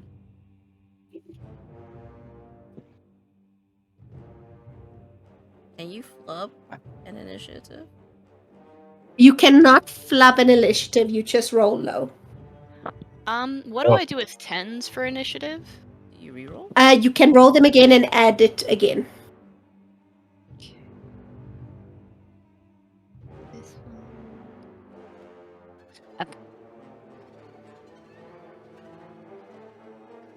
I'm Just glad realized- that this is. Oh god! I'm so Oh, glad. shit! So glad that this is the one where all the ones decided to jump me. Cove, I think your ones have come over the tectonic plates to the side. Yeah, I wouldn't be surprised. The second she tried to yeet herself off of a high place, the dice were like, yes, of course you do. Obviously. Okay, Very in character. so what's initiatives? I only had 3 successes. Out of 7 die. 10, 9, 8. 3 successes. 3 successes. Oh. Hey! Yeah. So 3, 3, 3, yeah, 3. 5. Okay. $5 foot long! Alright, I use dice to help me remember order. Okay, so Yep. that's Ollie. And then we have 3 3s. And what did Lenore roll? Lenore got a 10 that rerolled to a 3, a 4, a 6, a 9, and an 8. So 8. Okay, 3 total. Lenore goes first. No, she rolled a 10, so I'm going to put Lenore first. Oh, I also Because she ain't rolled the only- 10s. I rolled 2 10s. I didn't know we had to Then say did you- 10s. Did you re-roll them? Yeah. Okay. So Lenore got how many? A 10, a 9, A Just 10, one. a 9, and an 8. Yeah, just one 10. 3. So Vex, you also got 3 successes with 10s. Yeah. Okay, so we're going to move you up the chain. 2 10s and an 8 was all I got. Okay. Seven. You have, I want to remind you, You have a minute and a half before he gets dropped. That is 1, 2, 3, 4, about 5 rounds, maybe 6. Okay? We're all good with that? Yes, I'm going to Yep. eat myself off this fucking catwalk. So there is a countdown. Round number 1. The first mannequin gets to the end of the stage. He is very much reminiscent of David Copperfield. He's got the white blousey shirt, the black pants, and he looks at you, raises a hand, and takes a swipe. And you notice that those fingers, the bones are out, and it's like somebody chewed them to sharpen them. Ugh. And he takes a swipe at Bologna. Of course. Also, if you are like being uncomfortable with dark topics such as gore and violence and gnawed fingers, do take care of yourself. I can't go anywhere. I'm in the game. All right. I get swiped at. Vex, are you okay with the finger thing? Because I kind of forgot. Yeah, it's damage to fingers, which apparently is fine with me. Just nails Okay. I can't do, but fingers, sure. Why not? There are no nails. It's fine. Okay. Bologna, you get swiped at, and he catches you on your cheek and scratches 1 lethal damage into you. Oh wait, no, this is 1 aggro damage into your cheek. Okay. It is burning. You actually feel like your flesh is bubbling where he scratched. At least it's not the dress. Shows my heart. Then next is Vesper. Lenore immediately. Wait a second. What's your total dex? Lenore's total dex is just 2 points into dex. No, then it's Amorette before you. Sorry, I was just looking up the most fatal falls height, that's all. Oh my word. I was looking up my statistics of survival. Please don't mind me. Okay. Oh boy. So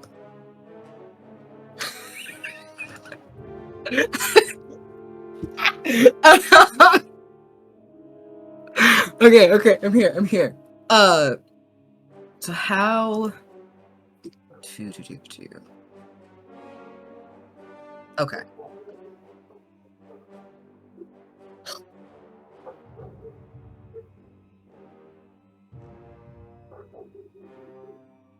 So she is going to use presence, and she's going to use awe on the peeps on the catwalk.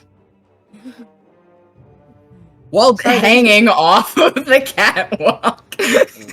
Off the catwalk.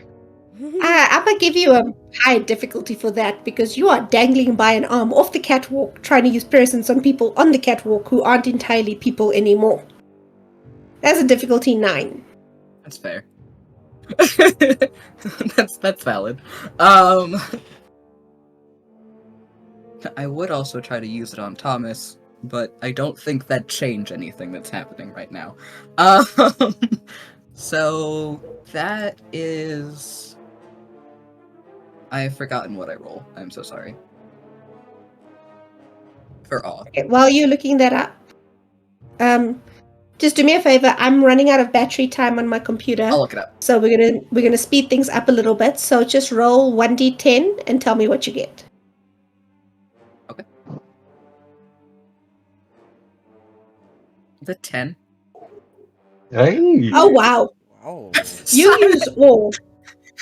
And the 3 near the back kind of look at you. They go slack and they stumble towards you, and they literally stumble to the railing and topple over. And the 3 of them fall the 50 odd feet to the ground, and you hear a crunch as their bodies hit. Okay, hold on. I Oh. heard 15 the first time. No, it was 50. 50. See, that changes. Yeah, remember I said you are naturally high. Yeah, so 15 versus 50 is a very big difference to yeet yourself off of a catwalk to. I was gonna break your legs when you landed, if that helps. That's fine. So, Who needs legs? in theory, since they're walking to her and falling off that way, Mhm. Well, they were the three at the end of the catwalk, so they were walking towards you at a diagonal and went over. Oh, and went off that way. Yes. I am following things now. Cool. So that's 3 gone. So let's get rid of those 3 because they did. Bye. And I guess she'll just scramble back up onto the catwalk to try to find a way down. Okay. I'm done. And then next is Oliver. Okay, so we're up on a catwalk right now, and we're seeing Willem getting like almost like dunked on or something. Mhm. Okay. Is there any rope that's like attached to their feet or anything nearby? To Waylon's feet. Okay. No, not near you. Not near me. Okay. You're at the catwalk overlooking where the spotlights would shine down from. Okay. There is one more thing up here on the catwalk, though. Okay. In the middle of the catwalk, now that the 3 have leapt over, it's not blocking your view anymore. But yeah? Isn't it Lenore's turn? Oh, yeah. Oh, We can I missed finish this Lenore. first. So in the middle of the catwalk, you see 2 hands. One of them is missing all the fingers. One of them has the fingers, as if they were supposed to be holding something. Ooh, okay. Are we sure it's not Lenore's turn? Because I don't want to be like skipping anybody. No, it's okay. We can totally finish this out, and I can do what I was gonna. You're all If you have a high initiative, you can choose to wait, see other people's actions, and then react to it. Okay. I'm gonna do something stupid here. I'm gonna use presence. I'm gonna use potence, tear off one of the spotlights, and yeet it at the magician. Roll me. This would be a ranged attack. Strength plus ranged. All right. It's Like not I said, a tombstone, it's a giant spotlight. Oh my word. Training, baby. Oh my word. Oh, balls. Oh no. What? Oh no. Hey, Yes. it's my turn to botch. What? You pick up that spotlight and you huck it. And you mean to hit the magician. You really do. Don't It tell me. slams, it goes past the magician and it slams into one of the passages. You very lucky don't hit any humans, but the 2 figures in the suits stand up and they look up and they see the fight that's happening above. Oh shit! I guess give him the salute and just do the "I'm watching you" sign at them, and then I'm just like, "You got like an empty golden hand that's missing some fingers. Maybe that'd be a good idea." And just like pose into a fight position, and was like ready to throw down. That's my turn. Lenore? Lenore sees the other deadpan people's face and goes, no, and just pulls up a wall of shadow between them and the rest of the party and is like, all right, we need to...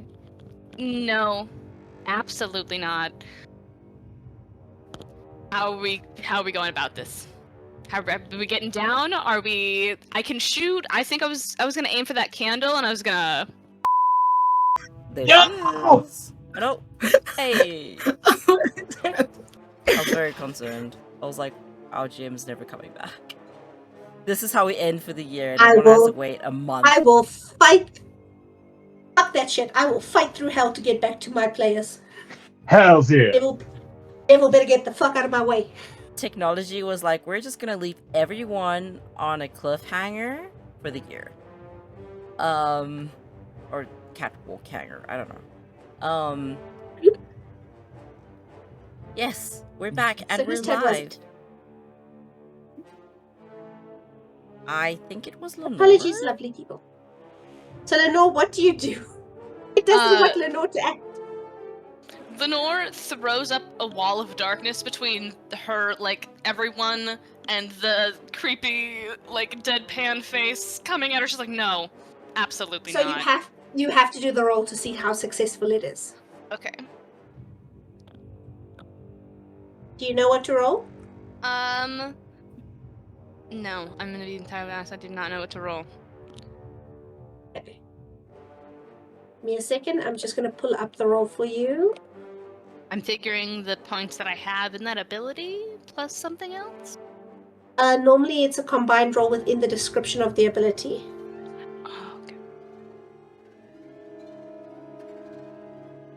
Give me a second. It's not my PC I'm on now. Called Bronwyn at 1:30 in the morning. It was like, "Hi, I need your computer. What's your password?" She was displeased. Oh my word. Like I said, I'll fight the for y'all. You woke her up? I did. What level do you have up to, Lenore? 3.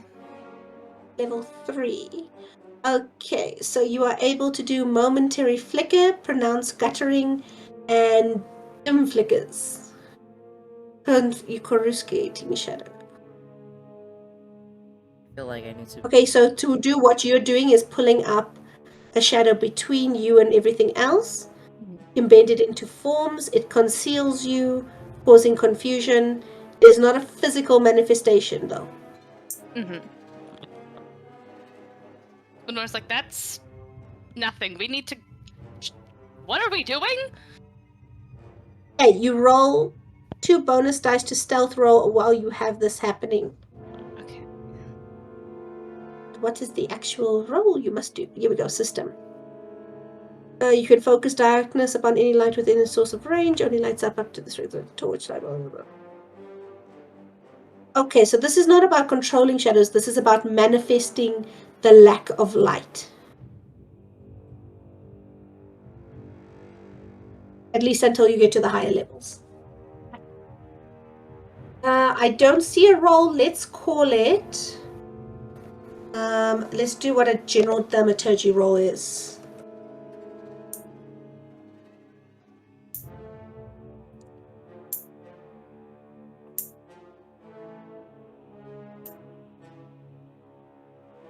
The book, she is very far away from me. Cove?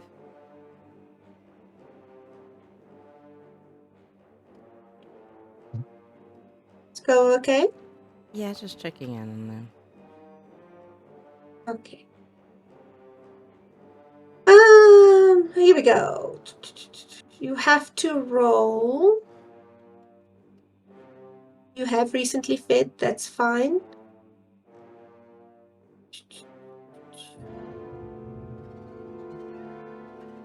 Where's the bloody roll? Here we go. Okay, roll for me an intelligence plus subterfuge. And you're going to spend a blood point to activate the power. I don't have time to look up the proper roll. I will look it up in the holidays while we are on hiatus.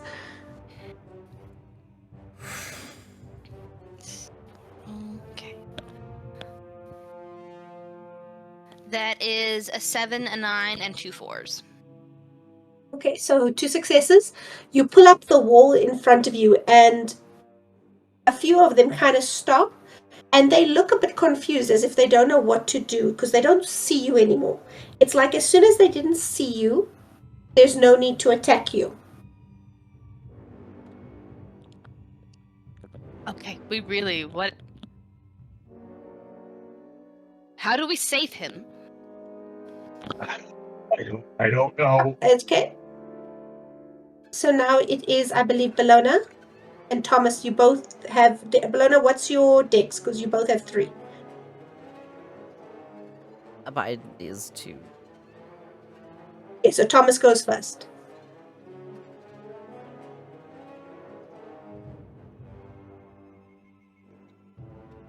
Blaine was Let me so just still check for a what- second, I thought he was frozen.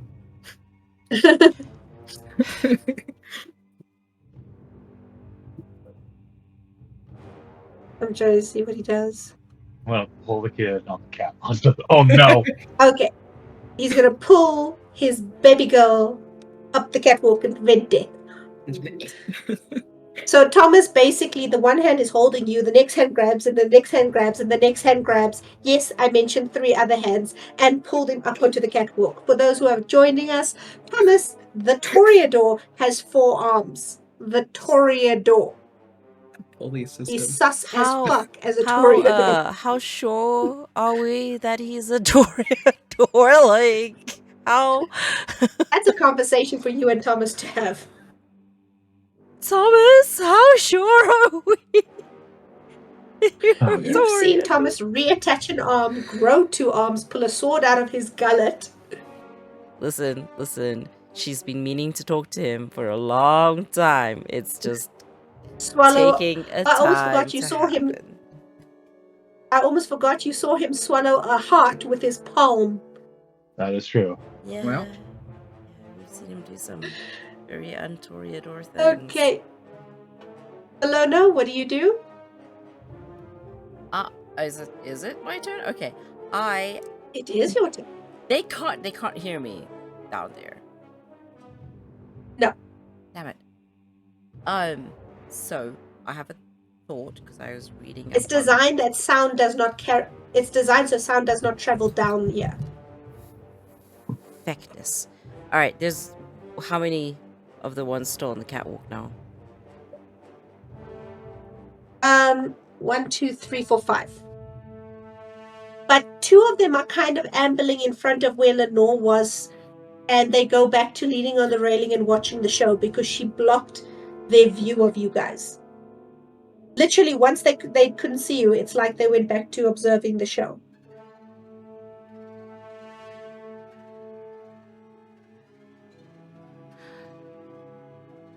Is there any poles, pulleys, ropes, anything that leads down to the stage or looks like it could be made to go down to the stage?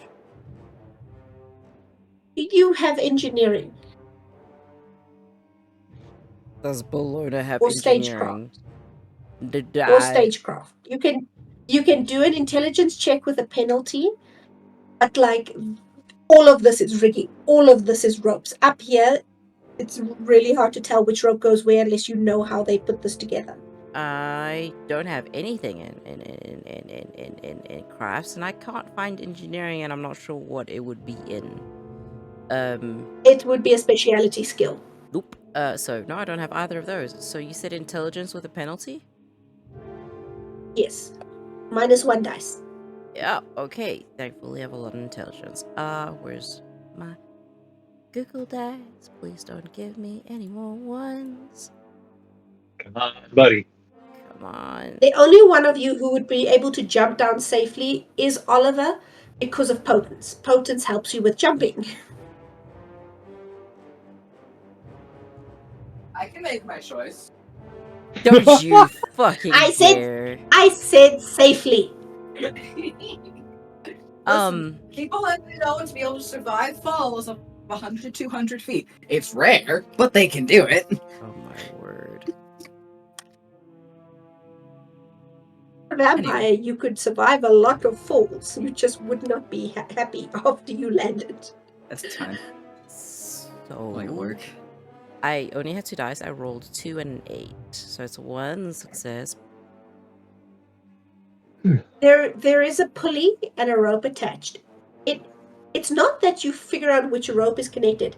It's that when you look at it, you remembered when the show started, a pulley lowered the mask down.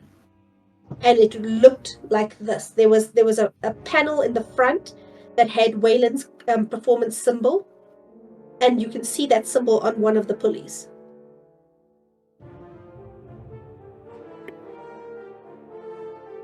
I'm gonna try and make that gonna pull or tug or do something with that pulley to make it take me down.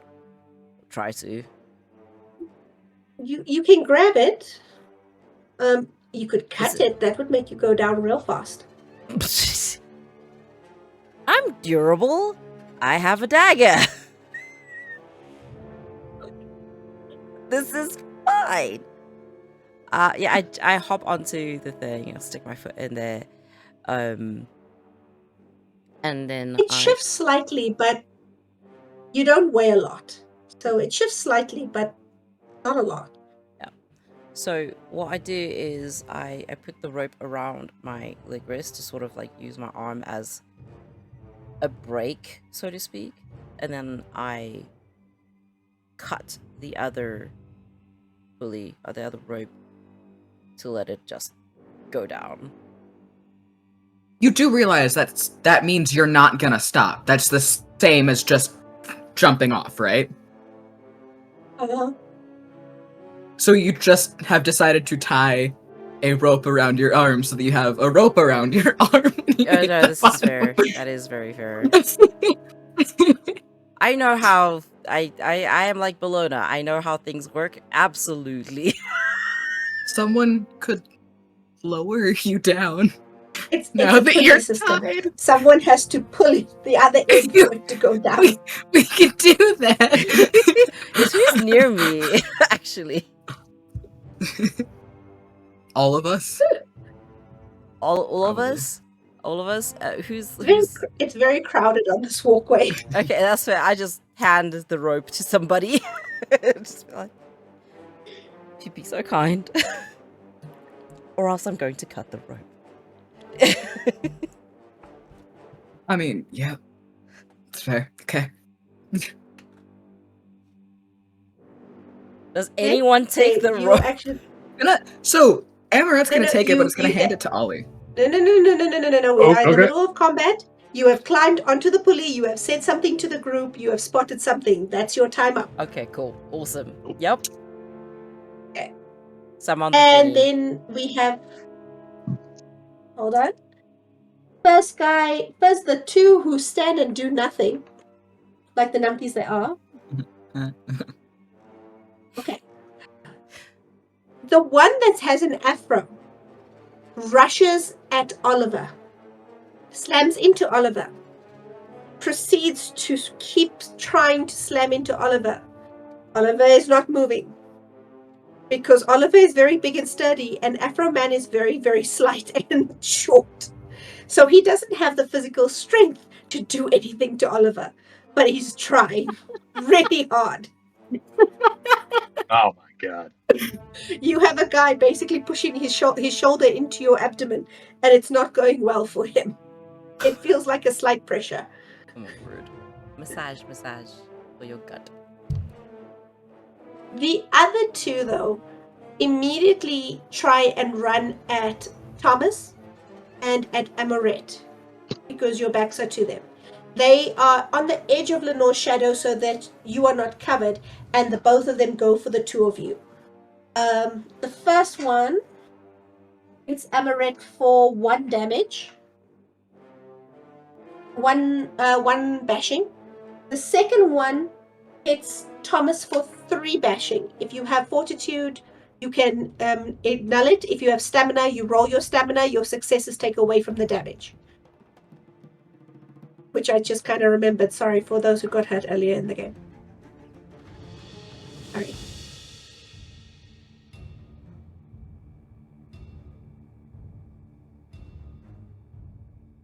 We haven't had combat really. Not really. This is our first. Okay. Now we are back to who was the first one to act? It was you three are there, you were there. Okay, so one of them did not go overboard. Oh no, he takes he tries to take a swipe at Bologna, but she's now on a pulley, and it's like he can't register that she's out of his reach, and he is basically slashing at the thin air, missing Bologna completely. And I was just watching him deadpan. Look at it happen. And then it is Lenore. Oh, sorry, Amorette and then Lenore. Amorette? Yeah, Amorette and Lenore. You, Getting faked out so many times. Ugh. you were Okay, just punched by a David Copperfield looking guy. Oh my word. No, not David Copperfield. That's really rude. He's got fabulous hair, Oh my word. if that helps. His hair And a would completely save waxed him. chest.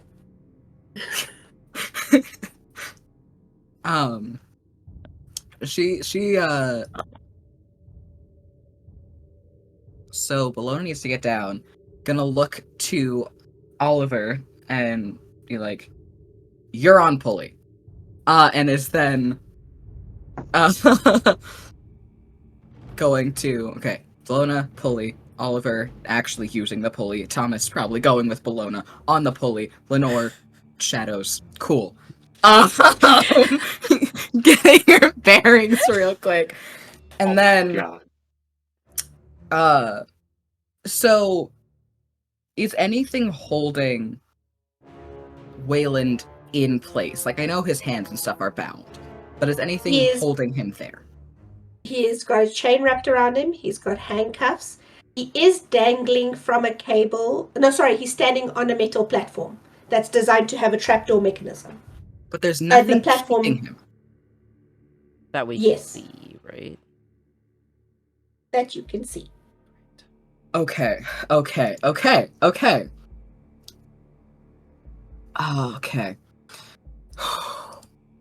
Oh, this is gonna be weird No. if I do this. Oh, this is gonna be really weird if I do this, but it might save his life. It's fine. How close do I have to be for presence to work? You have to be in their line of sight. Oh, Okay. Damn it. Okay.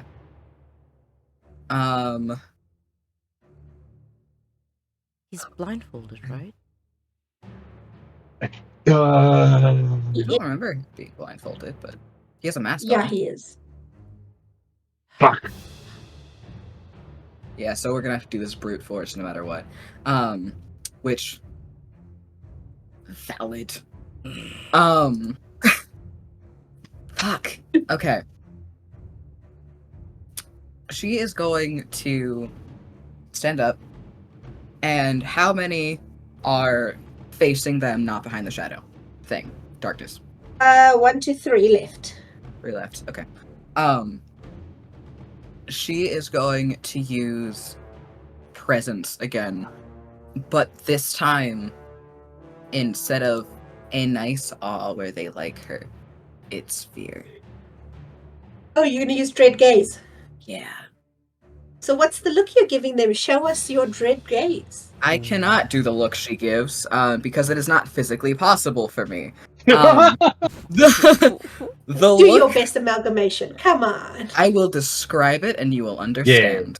The look that she gives them, Amorette's always been pretty uncanny valley. But faced with something that is also uncanny valley, and faced with something that is hurting her friends and is actively endangering Wayland, she goes into what I call full doll mode. And that is where her eyes open, all emotion leaves her face, her limbs start functioning a little bit differently, and she starts to function more puppet-like than person. And as she stares at them, there is a cold anger in her eyes, and that is the only feature of hers that displays any emotion whatsoever. There is no fear. Okay, roll for your dread gaze.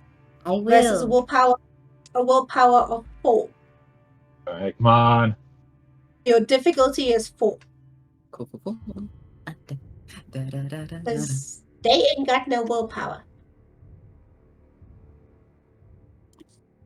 Rolling. I'm actually really good at this. Yay.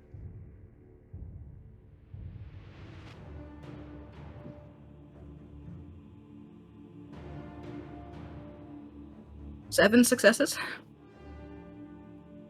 Okay, so you use dread gaze. You look up with this look of cold anger and rage in your eyes. And the sheer amount of presence and fear you inspire seems to break them all up and wake them up. And let me just see how many. Whoops. I'm gonna have to pick up so many dice tomorrow. Oh wow. All of them that are left, except the 2 who can't see you because they're behind the shadow, turn and run and actually end up tumbling off the edge of the catwalk because there's a point where you have to step onto the next platform and they don't step over, they just keep running and they misstep and they drop through the gap. So there's 2 left who can't see you. There's the hand with the 2 hands that are meant to hold something with missing fingers on the one, and there is Bellona dangling from a pulley. The last thing Amorette's gonna say. We have is 4 rounds left before Waylon drops. The Oh, last God. thing Amorette's gonna say is, Lenore, get the fingers from Bellona before she goes down. Because the hand is up here, and you're gonna go down. If we want to do anything with the fingers, we kind of want to do it up here. Alona, if you are going to take things out of your pocket and let go of the rope, you are going to need to do an athletics check. And I'm so good at that. Yeah, you are. I have nothing in that. I am not good at that. So strength -1. Oh, That's okay. That's okay. my strength is a I mean, 2. You can I spend a have willpower 1 for an dice. auto success. Lenore Always could remember you also can spend a reach in her willpower for an pocket. auto success. Like Cove said, Lenore could also reach into your pocket. Lenore's arms are very long. Yeah. And Lenore herself is Also very true. long. Ballona's just gonna Also wiggle true. her butt closer to the Lenore as close as possible. Just Mm. kind of Mm. like just Booty. just pop. You know, just like doing the little. And I was like, excuse me, I'm just gonna... And grabs the fingers. So it is Lenore's turn next, so.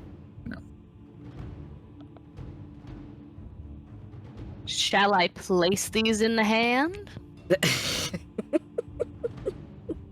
You hear a noise of a heavy footstep on metal. Ah. And it seems to be coming from 2 directions.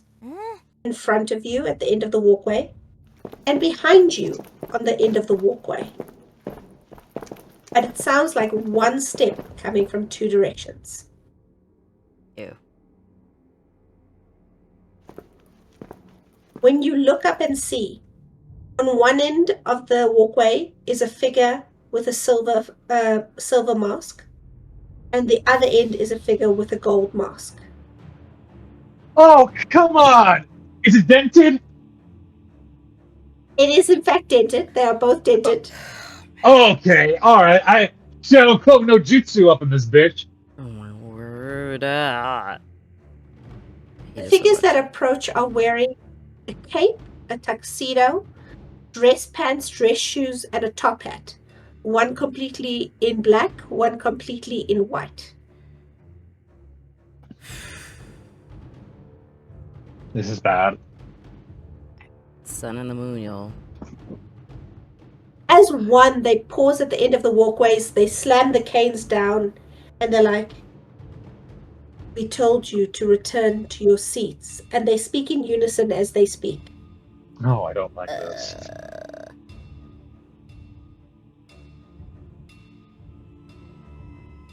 Alright. What do we do, guys? You're on. It's still Chloe. Lenore's turn, right? Mhm. Lenore's reaching over to grab fingers from her pocket. So it is now Oliver's turn. Alright, cool. I still got that dude trying to tackle me, right? Yeah. but it's literally just a shove to push him out of the way. Okay, yeah. I'll just use potence, yeet him off the catwalk, and just head over to the pulley. He rolled so badly, I will give it to you. All right, cool. Hi, bitch. I'm at the pulley, and I'm just like looking at the two other masked figures, and I'm just like giving them the salute, just like, fuck with us. See what's gonna happen. I'll dip more than your fucking face. Oh, All right. I think I missed a message from Thomas. Yeah. Thomas got his hands up. So, should get the thing. Thomas and Bologna are both on the pulley. They're both going down. Okay. Is the point? Nice. So Thomas basically, when Bologna jumped up, Thomas jumped up behind her. I Yep. ship them. It's very romantic.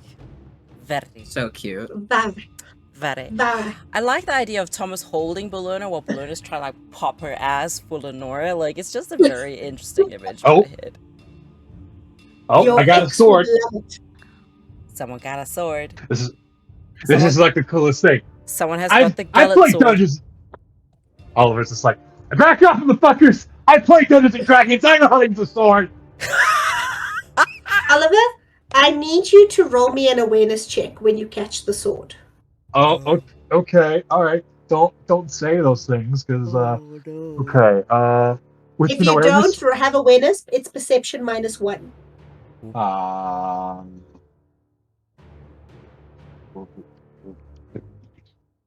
Okay. All right.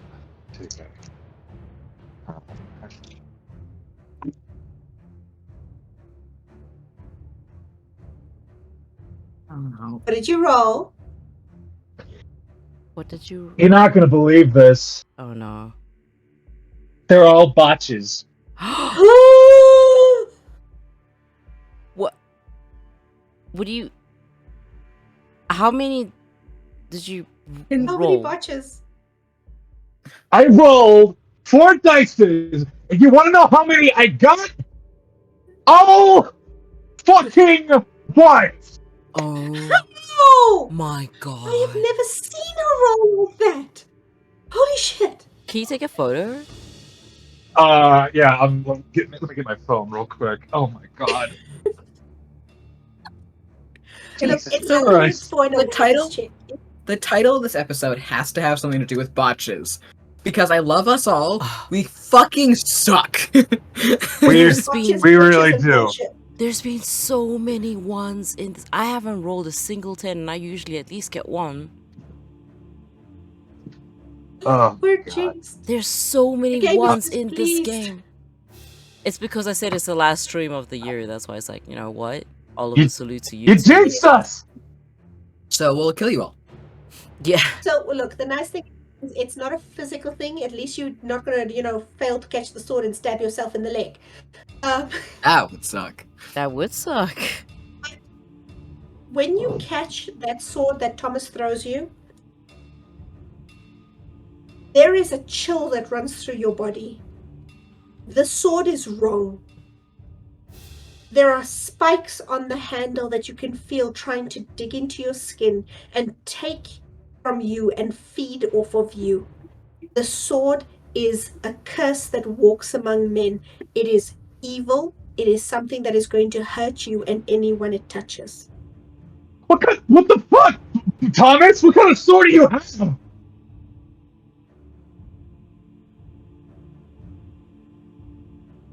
Oh, God. All right. Well, I got spooky vibes. It's haunted. I think my favorite Oh. thing is that Blaine isn't even bothering to type anything. He's just laughing. And in my head, that's what Thomas is doing. He's just laughing. All right. There is the precious ones. I gathered them all up in a nice little square. Oh my word. Oh my god. That's kind of impressive though. That's really kind of impressive. Holy Yep. crap. So, is Oliver lowering them with one hand while he's holding the sword with the other? Yes. Okay. So that's Ollie's action. Then we go to Thomas. What is Thomas's next action? Wait, no, sorry. Your action was to climb on the thing with Bologna. will chill.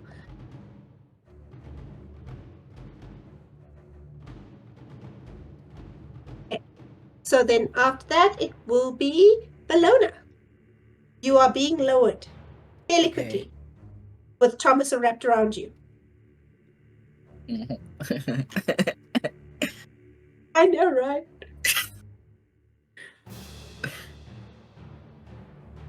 I know it's like life-altering, potentially deadly shit, so that's pretty gay. It's a woman's and a man's being lowered in a pulley, okay? Oh, even worse than gay, that's pretty straight. Ew, no. With those two? No. No. No. I'm sorry, those two, Bologna put some and- respect on their names. Bologna No. and Thomas are dead ass bi icons, okay? Thank you very much. Icons. I don't know how long this is gonna take us to get down, but as soon as A Bologna... few seconds. Few seconds, cool. Awesome! At the moment Bologna's within earshot of Wayland, she is going to... Please tell me this is not possible. This is just how I read it. Melpomene? It's where you can use presence without seeing the target, only having them within earshot. Do you have that? I do. Do I not? I think that's a V5 ability. How many dots of it? presence do you have? Oh, maybe I'm misunderstanding the reading of this thing. I have... No, shit, fuck, wait, I'm so sorry, I misunderstood. I don't have that. I do not have that. I do not have that. I have the other thing. I have two, so that's not it. Shit, I can't. Can't do that. Can't do that either.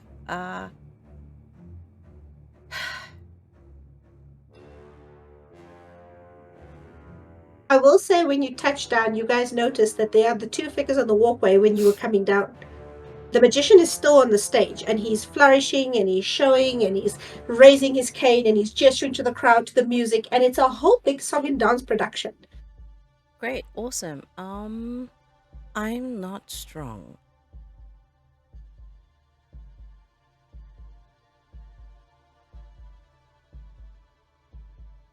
There's really nothing I can do. I'm gonna race to the stage. Yeah, that's the literally the only thing I can do. I can't really do anything Okay, else. so you're running towards Wayland. I'm running towards Wayland. You're running towards Wayland. Yep. I need you to do me a courage check because there's a current very large amount of fire where Wayland is. Yep. Okay. I have a lot of that. Where is it? If I can find it. Okay. I don't add anything to it, right? Just straight courage. Nope, just straight courage. Cool. Unless you want to have an auto success with willpower. Spend your willpower, guys. I refuse. Oh my god. Nothing bad will happen. I would get willpower back so fast. Wow, okay. So that is 2 10s and a 9.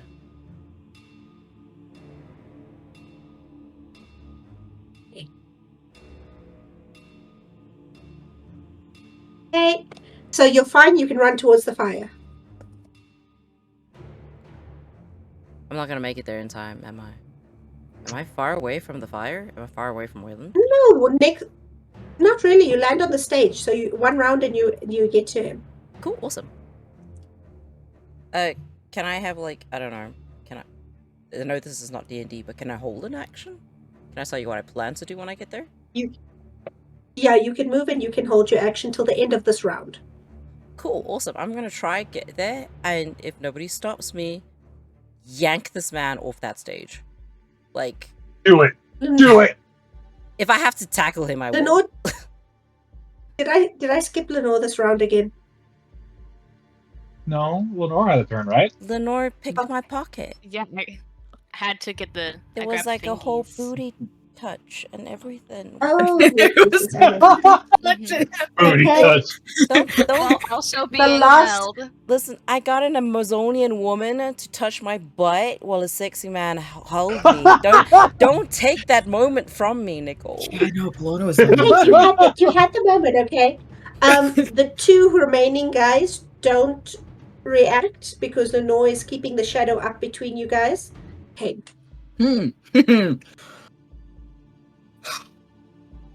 Okay. Okay. And actually, Oliver, on his next run, could actually jump down there fine. So, if they have enough backup, they're good. They're fine.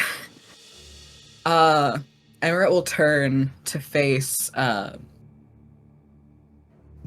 person in gold, with the gold mask.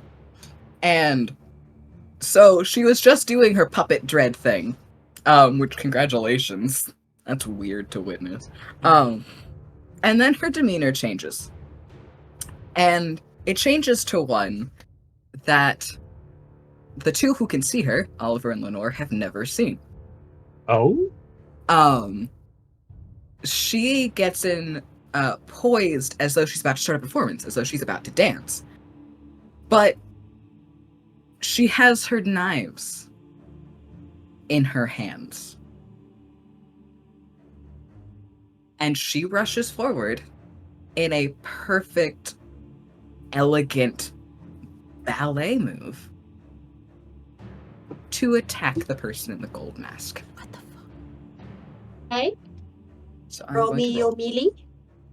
Yes. I forget that I actually have a good melee. I actually it's have a strength. better melee than I do awareness. Oh my gosh. Dude. Total. So it Which- is strength plus melee. That is not a problem. That is really not a problem. Holy tits, that is... I'm still re-rolling. Nice. What? I'm still re-rolling! All the Oh my ones god! have culminated into this one stabby stab.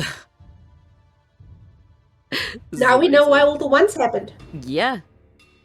Yep, there we go. Meant to Difficulty? be. What is the difficulty 7. on this? Okay, cool. So with the sheer amount of 10s I had to re-roll, I understand why I had to roll a lot of botches, because that is 10 successes. Holy shit! Okay, I don't say this very often, but you are free to describe anything you want happening with your cutty slashy stabby. Oh my word. Oh I'm my missing god. this. Oh, What would you okay. like to happen? Whew. Okay, so Amorette is in full battle mode, and I'm so excited that she does really well in her first full battle mode. So she gets up to this man, and it is gorgeous. It is beautiful. There seems to be no effort involved as she slices him from one direction and then another direction and then another direction, dancing and spinning and twirling and literally leaping over and around him. It's just another performance. It's almost... You recognize a few of the specific moves from when she actually performed on stage. They're the same movements. She is just now cutting a man to absolute shreds. And there is not a hint of any emotion on her face the entire time. Hell. I missed this. You beat you cut him up. You slice and dice. There are pieces missing. There are joints detached, and it's a very good thing you detached joints, because if you hadn't detached joints, it would have still kept coming. It's trying to shift and move towards you, and the face that you got, the golden face, is the smiling face, and it is a rictus of rage, but it's curled up into a smile. Your turn. How close is Lenore to the sculpture that needs the fingers back? Pretty close, about a meter away. You could easily get there in a step or two. Immediately is has that moment of looks, sees new threats coming in, is like, oh, time to do this quickly. When you And- step close to it, No, and you step close to it, and within a few seconds, once you are within a few centimeters reaching towards it, those fingers rattle in your hand and pull away and join into the the gold hand. The hands are complete, one gold, one silver, and the two figures on either of the sides start screaming. The one in gold, the mask rips off his face and flies off to land in the silver palm. And the one in silver, it's holding the mask onto its face. It's fighting not to have this mask fall off its face. It's trying everything it can to keep it attached, even as it's being physically dragged forward. And it's passing nearby Oliver. What does Oliver do? Shit. Because it is all his right. turn. All right, okay. So are any of the two masked people coming up near me as I'm holding on to this pulley? The two who are leaning over, you can let go of the pulley. They are on the stage. The two Okay. who are leaning over the railing aren't paying any attention because the shadow is still there. And the silver one went limp when the mask tore off. He's falling on the ground dead. The gold one. The silver one is holding onto the mask as it's being dragged to the hands, trying to fight against the pull, and it's being dragged past you. But Okay. it's fighting not to go. Okay, I'm gonna let go of the pulley. I am going to smile ever so wickedly at the silver one being dragged, and I am just gonna kick it in the face so it lets go of its grip and gets sunken back. My word. Draw me a strength plus potence plus roll. All right, I can do this. I'm good at this shit. I'm so good at this shit. Okay, so that's grace and strength. You said okay. 2, 3, 4, 5. All right, come on, no ones, please. Oh shit. Okay, 1, 2, 3, 4. 4 successes, homie. So there's a specific kind of kick that punks do. If you really piss off a punk and you charge them looking for a fight, there is Yep. this kick they do where they just lift their leg and they stomp in your face. Yep. And Oliver knocks him. He hits him dead on. You feel that face and mask under your foot and shove back so hard with so much force, you have dented a footprint into the silver face. And with that, you knock it off and it goes flying towards the hands. The creature itself stumbles backwards and falls over dead. And it is a corpse. It is a human who was once a magician and is a corpse now lying in front of you. There is a footprint on the face. Suck a dick, suck a motherfucking dick, suck a dick. You don't smile, dick. That was a good one. I think Oliver might have a sprinkling of Toreador. Just a Love it. just a little. No, it's just I just speak the ancient words of Vine stuff and everything. That one always just gravitated towards me. With that, the two masks slot into place into the hands. And they actually seem to shine and glow. And then all the grey that had been spreading out to the theatre starts retracting and goes into the hands, turning them grey. They look pallid, they look old and dingy. The theatre roars to life with sound. You can see the doors again. And those on the stage, you look up and you see Waylon freaking out. And then suddenly, one of his assistants rushes forward. And when she does, she seems to accidentally knock something, which triggers the mechanism, which locks the platform. The platform is locked in place, and it gives him the extra minute he needs to get out of the trap. And the show continues. You worded two of that you- in the worst way you Yes. possibly could have. Not the Fucking best hell, I possibly Nicole. could. Worst. Nicole. Please continue. Please. Thomas and Bellona were rushing forward, find themselves on stage in front of the crowd, and then, I'm guessing, ease themselves back off the stage to the wings. The Yep. wings are full of people, the wings are bustling, and you have managed to save your friend.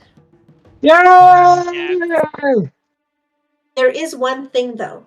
Oh The no. dozer on the top, the two hands seem to crumble, flake away, fall apart, and lying where the hands were is a fragment of parchment the size of two hands held together. Oh. It's a tapestry-like, Grabs not parchment, the tapestry. A tapestry-like material. Oh god, I don't like this. Confused, Lenore will grab it. Careful. Do you have any blood on your hands? No. Okay, nothing happens then. I hate that. Careful. Holding big is knives. So, our lovely player base, our amazing Oliver needs to pop off for his own stream. He stayed later than usual with us. Yes. It's all good. It's all good. I am hoping that everyone enjoyed this journey with us for the last few months, and I'm hoping you'll be back to join us for the next few months.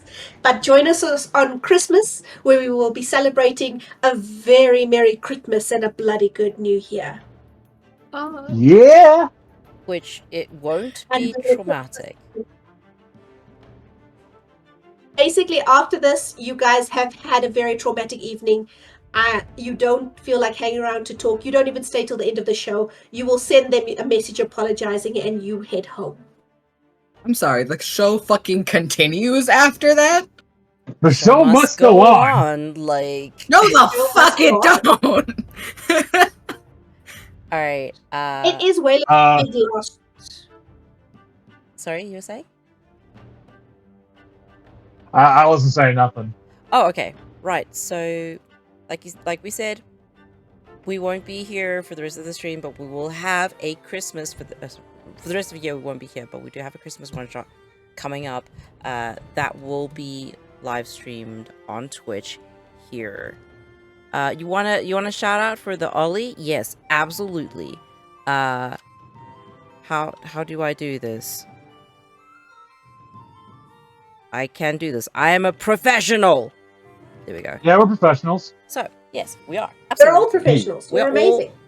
That's All a of shout you out. are amazing. Definitely go follow him. Did I spell it wrong? Class and autism. Yes, that person. Yes. This person. The thing that just said Hello. a thingy. Follow them. In the meantime, we are going to go raid my good friend, Stealthy Elf Productions. They're a very Hells new. yeah. They've been here for a while, but they're very new onto the Twitch platform. Honestly, any love and support goes a long way.